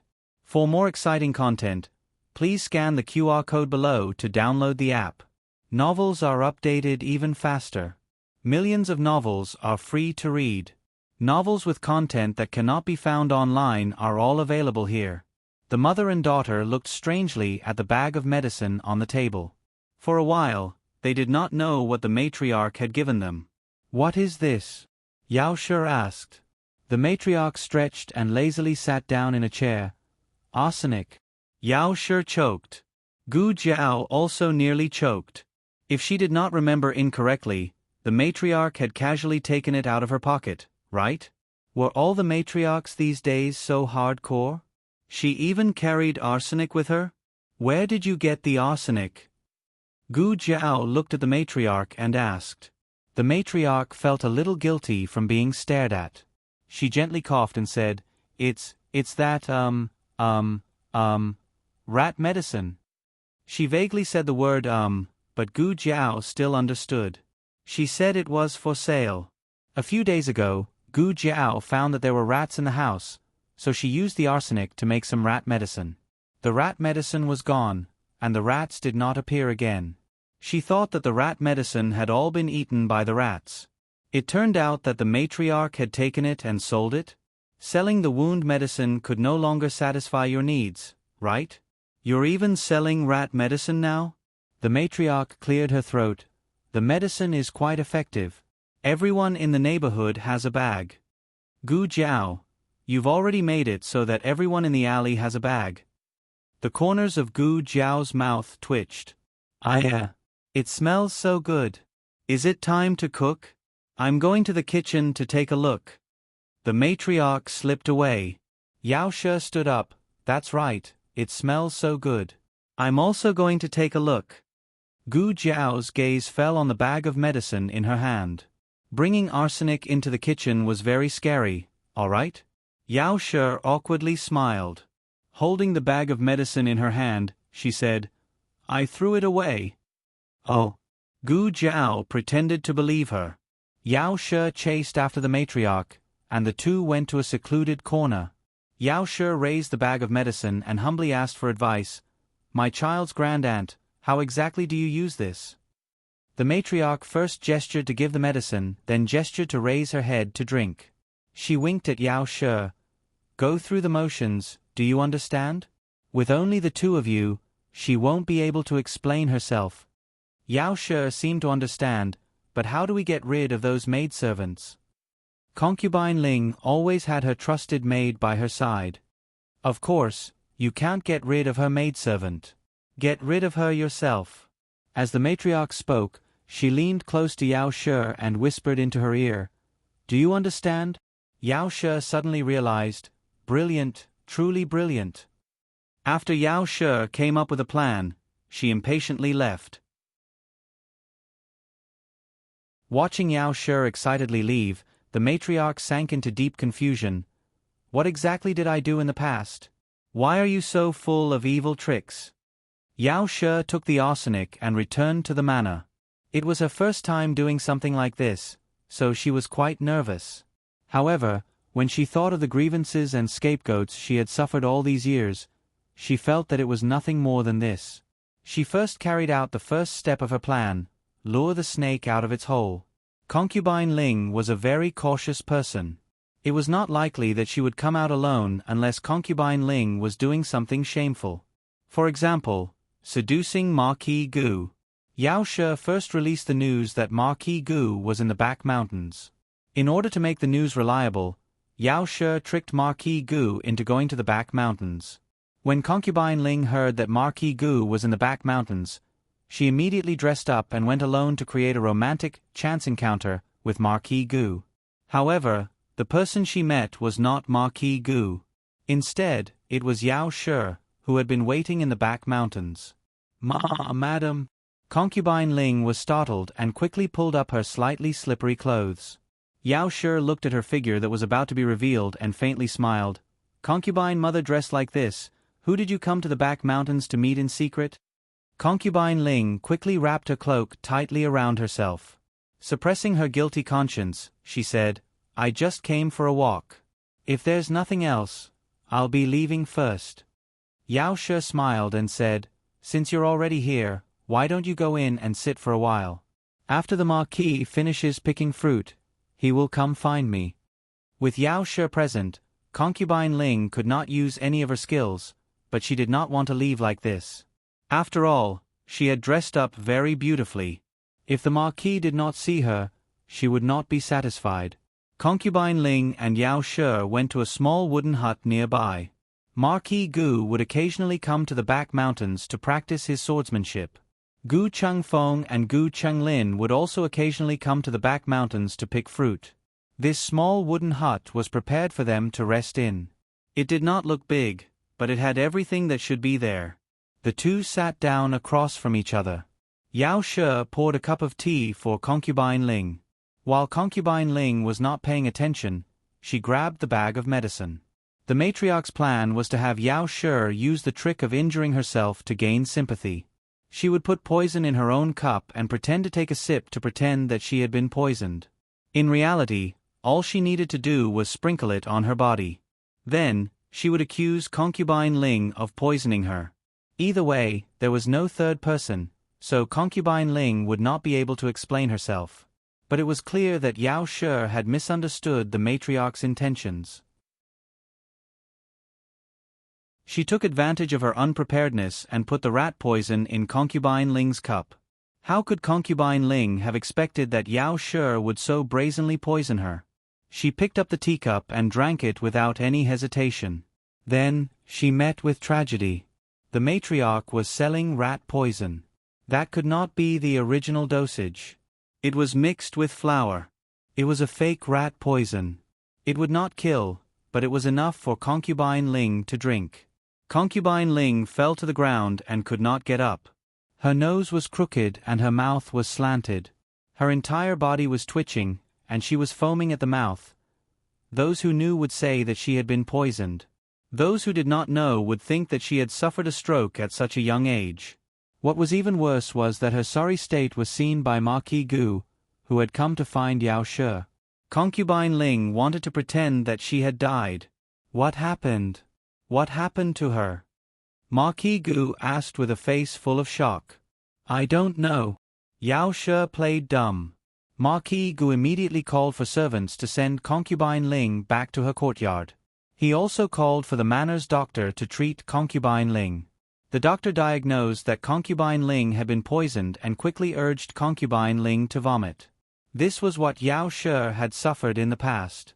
However, the doctor's medical skills were not as good as Gu Jiao's. The medicine was also not as advanced as Gu Jiao's. Concubine Ling suffered more than Yao Shi. After a total of 4 hours, Concubine Ling was finally able to speak. She was almost half dead. The first thing she said was to accuse Yao Shi. She poisoned me. Marquis Gu frowned. Don't talk nonsense. How could Madame poison you? Not only did Marquis Gu not believe it, even old Madame Gu and Gu Chengfeng did not believe it. The three of them did not like Yao Shi. However, disliking her was one thing. Whether or not they believed that Yao Shi had the guts was another thing. If Yao Shi really had such means, why would she be forced out of the manor by them? Gu Chenglin came to see her in a wheelchair. He dismissed the servants and asked in a low voice, Concubine Yang, are you trying to trick me? Concubine Ling felt wronged. I am not. Old Madame Gu also came to question her. What were you thinking? How could you do such a stupid thing? Didn't she just stay in the manor for a few more days? Even if you want to force her out, you should think of a better way. Aunt. Concubine Ling was so wronged that she even called her mother's name. She admitted that she had harmed Yao Shi before, but this time it was not her. It was really her who harmed me, Aunt. Old Madame Gu glared at her. She harmed you by using arsenic mixed with flour. The doctor had already said that as long as the treatment was timely, that level of arsenic would not kill anyone. I know what you are thinking. There is no need to lie in front of me. Do you take me for a fool? Do you think I can't see through it? Old Madame Gu was very angry. She was not angry at Concubine Ling for doing such a stupid thing. She was angry that Concubine Ling did such a stupid thing and did not admit it. Old Madame Gu originally wanted to make a decision for Concubine Ling, but now she changed her mind. You should reflect on yourself, Old Madame Gu said and left with a flick of her sleeves. Concubine Ling, even I can see the flaw in this method. If you want to deal with that woman in the future, don't use such a small trick. Gu Chunglin said awkwardly and went back to his courtyard. Concubine Ling was about to break down. She had been dealing with that woman for more than 10 years, but this time she did not. No one doubted her when she harmed others, but when she did nothing, no one in the manor believed her. Concubine Ling was so angry that her head hurt. Gu Chongqing stayed in the military camp for a few days. At night, he finally dragged his tired face back to the manor. As soon as he entered the manor, his personal servant reported the matter of Concubine Ling being poisoned to Gu Chongqing. I really didn't expect Concubine Ling to be so cruel to herself. In order to frame Madam, she did not hesitate to poison herself. Isn't she afraid of poisoning herself to death? Gu Chongqing was deep in thought and did not speak. The servant chattered on a lot. He probably did not expect Concubine Ling to be so vicious to harm Madam. To be honest, Concubine Ling was a good person in the manor. She had been in charge of the manor for many years and rarely argued with the servants. However, in the eyes of the servants, Madame Yao was more harmless than Concubine Ling. How is Concubine Ling? Gu Chongqing asked. The servant noticed that the heir called her Concubine Ling this time, not Concubine Ling. The difference of one word made people feel that his feelings towards Concubine Ling had changed. The servant didn't dare to question his master's thoughts and only answered him truthfully. The doctor said that the poison was mixed with flour, so it won't kill anyone. Concubine Nyang is fine, she just needs to recuperate for a period of time. Gu Chongqing said expressionlessly, if that is the case, then recuperate well. Don't let Concubine Ling worry about the manor anymore. The servant was confused. What did he mean by that? Gu Chongqing went to the Pine Crane courtyard and temporarily took back Concubine Ling's manor on the grounds of recuperation and punishment. In fact, it was unreasonable to let a concubine be in charge of the manor. It was only because Concubine Ling had a strong backer and Madame Yao was not in the manor that she had been in charge of the manor for 10 years.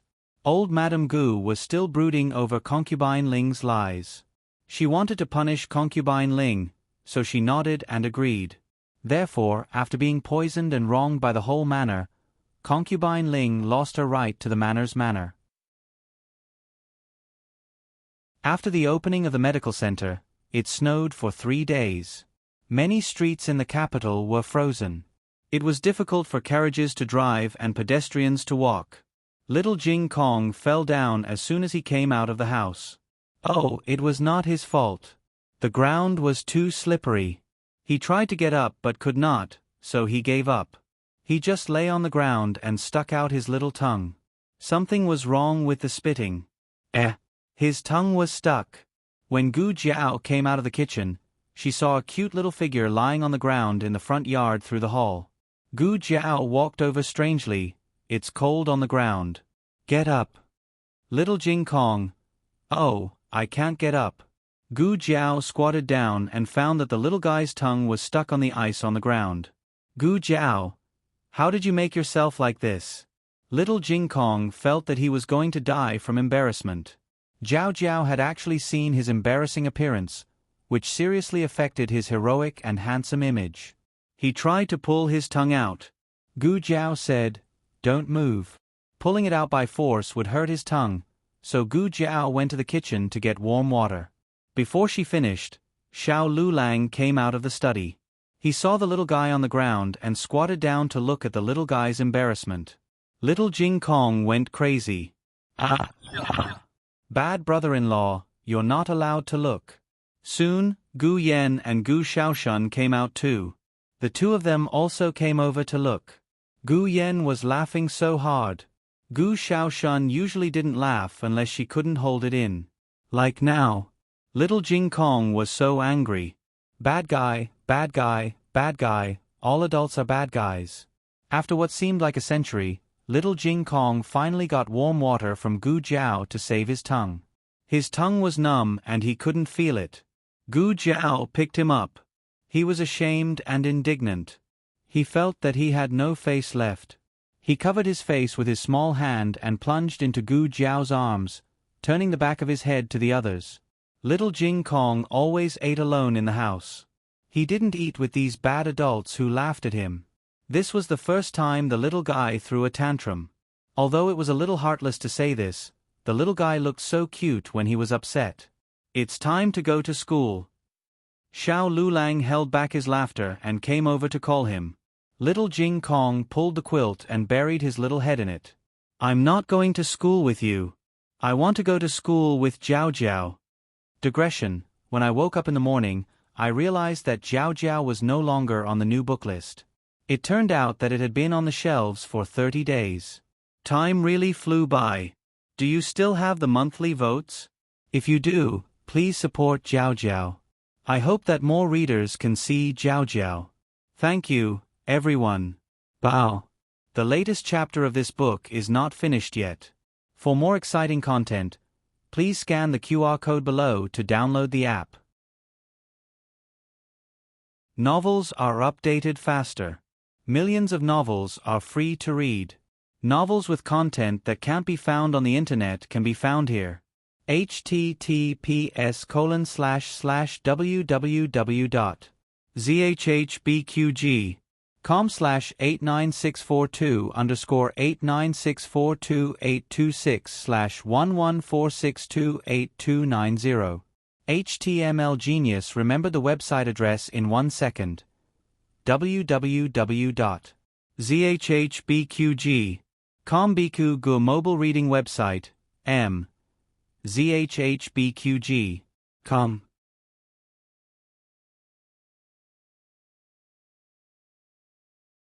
Chapter 147. The latest chapter of this book is not finished yet. For more exciting content, please scan the QR code below to download the app. The novel will be updated at a faster rate. Millions of novels can be read for free. There are all kinds of novels that can't be found online. Little Jing Kong was very determined. Xiao Lulang had no choice but to go to the Imperial College by himself. Little Jing Kong closed the door tightly. Gu Jiao knocked on the door. Can you go to school now? Little Jing Kong asked from behind the door. Have they all left? Gu Jiao said softly, yes. Little Jing Kong snorted. Bad brother-in-law has left. Brother Yen and Brother Xiaoshun have also left? Gu Jiao nodded. Yes, they have all left. Little Jing Kong opened the door slightly, but he didn't come out immediately. Instead, he stuck his head out of the door and looked around. After making sure that no one was around, he walked out with his school bag. Probably because she was still shy, her little face was flushed red. In order to cover up his embarrassment, he tried his best to look serious and mature. He walked in front with a domineering aura, looking cute and fierce. It was very slippery all the way. In order to prevent the little guy from falling again, Gu Jiao carried him all the way to the entrance of the Imperial College. Aya. Little Jing Kong's face was completely red. He was a mature child. He could be hugged at home, but not outside. However, he really liked Jiao Jiao's hugs and couldn't bear to reject it. Gu Jiao carried him to the entrance before putting him down. Little Jing Kong was intoxicated. Although he made the 3 adults angry early in the morning, he was still very happy to go to school with Jiao Jiao. We're here. Gu Jiao rubbed his little face. Okay. Little Jing Kong nodded reluctantly. Then I'll go in. Gu Jiao bent down and looked at him at eye level. She tidied his clothes. Be good and listen to the teacher. Little Jing Kong patted his chest and promised. I will. These were not words to show off. The teachers of the Imperial College were much better than the teachers of the county town's private schools, especially the teachers of the gifted class. They were all quite talented.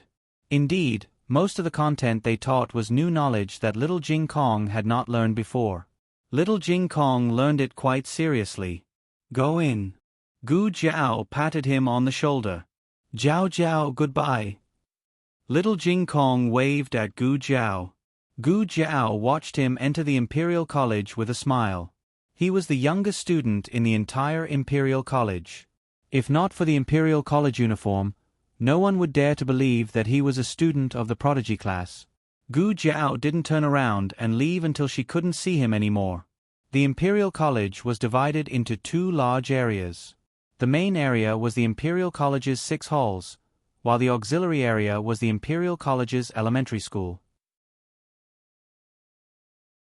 After entering the gate, one went to the left and the other to the right. The gifted class was the innermost area of the Imperial College's elementary school. Little Jing Kong was a little late in the morning because he was throwing a tantrum. He quickened his pace a little. Unexpectedly, when he just passed by a rockery, a child suddenly jumped out from behind the rockery. It was unclear who bumped into who first, but in short, both of them fell down. Little Jing Kong fell on his butt. He was small, so he didn't feel any pain. However, the other person cried out in pain. Little Jing Kong was simply stunned by the cry. He forgot to get up and sat on the ground, staring at the other person in a daze. It was a little boy who was about the same height as his deskmate. His deskmate was 7 years old, so little Jing Kong guessed that he was also 7 years old. However, his deskmate was very thin, but he was very fat. He was even fatter than brother Lin Chengye. He didn't know if it was because he was crying too loudly, but many people around him were attracted by him. Little Jing Kong looked at those people who swarmed over and asked him what was going on. They looked nervous and scared, as if a little boy was about to die. Little Jing Kong tilted his head and looked at him. Did he really have a serious fall? Little Jing Kong was wondering if he should care about him. Suddenly, he saw the little boy crying and pointing at little Jing Kong. He bumped into me. He bumped into me. He bumped into me. Hurry up and catch him.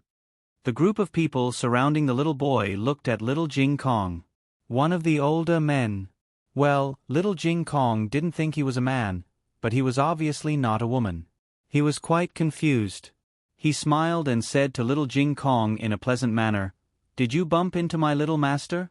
He was smiling, but little Jing Kong didn't feel his kindness. Little Jing Kong got up by himself, thought seriously, and corrected him. I didn't look at the road, but he didn't look at the road either. If he saw me, he would avoid me. I didn't walk fast. So, you can't say that I bumped into him, we bumped into each other.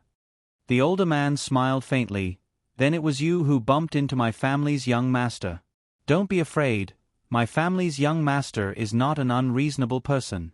Go over and apologize to my family's young master, and this matter will be over. Children were easy to coax. After apologizing, the little master would regain his dignity, and everything would be fine. Little Jing Kong didn't want to do that. He looked at the older man in shock. He bumped into me too, why do I have to apologize to him? Will he apologize to me after I apologize to him? The older man choked. The little boy kicked his legs on the ground and cried, I don't want to apologize to him. Catch him. Catch him. Catch him. I want to punish him. Little Jing Kong's ears were about to go deaf. How could there be such a crying child? The commotion was too loud, and it attracted a lot of onlookers. A few teachers also heard the commotion and came over. The teachers called their students back to their classes, leaving only Teacher Jiang in the prodigy class. Teacher Jiang received the news last night that a new student would be joining the prodigy class. This student didn't pass the entrance exam, but he had an extraordinary status, and the directorate couldn't reject him. Teacher Jiang understood the situation from the two little boys. The little boy said loudly, He bumped into me. Little Jing Kong said seriously, No, we bumped into each other. Teacher Jiang didn't side with the little boy, and he didn't ask little Jing Kong to apologize to him. Based on Teacher Jiang's understanding of little Jing Kong, he wouldn't deny it if he was the one who bumped into him. In fact, it was a very small matter. He just needed to reason with the two students, shake hands, and make peace. Little Jing Kong was a reasonable child. If the other party was willing to make peace, he wouldn't harp on it. But the little boy didn't agree. He had never been wronged like this in his entire life. I don't care, I don't care, I don't care. He didn't kowtow to me. I'm going to arrest him. He was so anxious that the little fatty jumped up and down. Little Jing Kong felt the ground tremble. What happened? Zhang Sai walked over with a dignified expression. Teacher Zhang bowed to him. Lord Zheng. The young chancellor was dead, and the old chancellor had resigned. Zhang Sai had become the highest official in the directorate. A few days ago, with the help of Grand Tutor Zhuang, he temporarily took over the position of chancellor. If nothing went wrong, he would officially become the next chancellor of the directorate next year. He put on airs, but the moment he saw the little boy, he lowered his head and cupped his hands in greeting. Little Jing Kong knew that only juniors bowed to their elders, and students bowed to their teachers. This little boy was obviously neither Zhang Sai's elder nor his teacher. Then why did Zhang Sai bow to him? Excuse me, what happened? Zhang Sai asked with a smile. The little boy stomped his feet. How many times have I told you? He bumped into me. He knocked me down. Little Jing Kong frowned. I've told you many times, we bumped into each other. How dare you? Who gave you the guts to speak like that? You didn't look where you were going, and you still want to blame. Zhang Sai was about to call him that, but he remembered that he entered the directorate as a commoner. He quickly changed his words and said, Students of the directorate must be honest. Where are your etiquette, justice, integrity, and shame? Where are all the rules you learned? Little Jing Kong was very angry. He shouted, I'm not being dishonest. I'm not being disrespectful. I'm not being disrespectful. The two of us bumped into each other. I didn't bump into him, and he didn't bump into me. We bumped into each other at the same time. Why didn't anyone listen to him properly? Wasn't his voice loud enough? Wasn't his height tall enough? Why? He wasn't a child who didn't want to admit his mistakes, but he couldn't admit mistakes that didn't belong to him. Teacher Jiang also felt that Zhang Sai didn't do the right thing. If the two chancellors were still here, they wouldn't have allowed this to happen. Lord Zheng, he said. Zhang Sai interrupted him coldly. Shut up. So this is the student that you taught. Little Jing Kong clenched his fists, stretched his arms back, and refuted, Teacher Jiang didn't do anything wrong. The student he taught is very outstanding. I'm very outstanding. You're the one who should shut up. There are still two people to be interrogated, and you didn't even ask me. You're not fair at all. You don't deserve to be my teacher. Little Jing Kong was also anxious, which was why he said so many ruthless words. In the few years when he was growing up, neither the abbot nor his teacher ever asked him to shut up just because they couldn't win an argument. Whoever had the right to speak had the right to speak. Gu Jiao was the same. Zhang Sai's face turned red from being insulted by a 3-year-old child. However, he was Sai after all. He wouldn't be defeated by a child so quickly. He said angrily, Fine, fine, fine. I think you need to be punished for not respecting your teacher. Gods, bring me a ruler. Hearing that little Jing Kong was going to be punished with a ruler, the little boy smiled triumphantly. At this moment, a thin figure walked over. Although he was holding a walking stick, he was like a pine tree in the snow, emitting an awe-inspiring and powerful aura. Everyone was stunned, first because of his aura, and second because of his appearance. This person looked too. Zheng Sai was shocked when he first saw Xiao Lulang and Shi Yi, but now he was used to it. There were many people who looked alike in the world. He had investigated all 8 generations of his ancestors, and he was just a bumpkin from a county with a family. He had nothing to do with the little Marquis of Zhao Du. Xiao Lulang said indifferently, Who is Zheng Sai going to punish with the ruler? Zheng Sai frowned. He didn't like Xiao Lulang, but Royal Prince liked him. He said impatiently, Mind your own business. Brother-in-law. Little Jing Kong didn't feel wronged at first, but when he saw Xiao Lulang, he felt wronged. He rushed over and hugged Xiao Liulong's thigh, his eyes red. Xiao Lulang rubbed his little head and protected him in his arms. His cold eyes swept across the crowd. When he saw the little boy, there was no change in his eyes. A country has its own laws, and a family has its own rules. You want to punish you, but who are you to punish him? If he's just a student of the Imperial College, then you don't have the right to punish him. Why don't you tell me who you are, and whether you have the right to punish him? The little boy choked. He couldn't say. If he said it, he would be going against the Imperial order. The little boy immediately wilted. He restrained the person with the highest status first, and the group of servants didn't dare to make a sound. Xiao Lulang then looked coldly at Zheng Sai. He doesn't respect his teacher, but if someone doesn't respect his teacher, how can he respect his teacher? Zheng Sai choked. You. Xiao Lulang said sarcastically, speaking of rules, Zheng Sai, your actions today have violated the 78th rule of the Imperial College. Next time, before you raise your ruler, you might as well think about whose body it should land on first. What was 77? 78? He didn't even remember that he was Sai, so who did this brat think he was? The Chancellor of the Imperial College? He even dared to set up rules with him. Zheng Sai was embarrassed by a new student in front of an important figure, so he couldn't keep his face. You, make a trip to Minghui Hall. He wanted to dampen this brat's spirit. Xiao Lulang looked at him fearlessly. Minghui Hall is a place that only the Chancellor has the right to enter. Is Lord Sai already the Chancellor? Zheng Sai was so angry that he fell backwards. This brat actually mocked him for not being the real Chancellor. Xiao Lulang said, I have to go to class. Substitute Chancellor, take care. The last sentence was like a machete stabbing into his heart. Zheng Sai felt that his chest was in pain. Xiao Lulang didn't care about this group of people anymore. He held little Jing Kong's hand and sent little Jing Kong to his classroom. Little Jing Kong wasn't a delicate child. He was already fine, but he was still a little depressed. What's wrong? Xiao Lulang asked.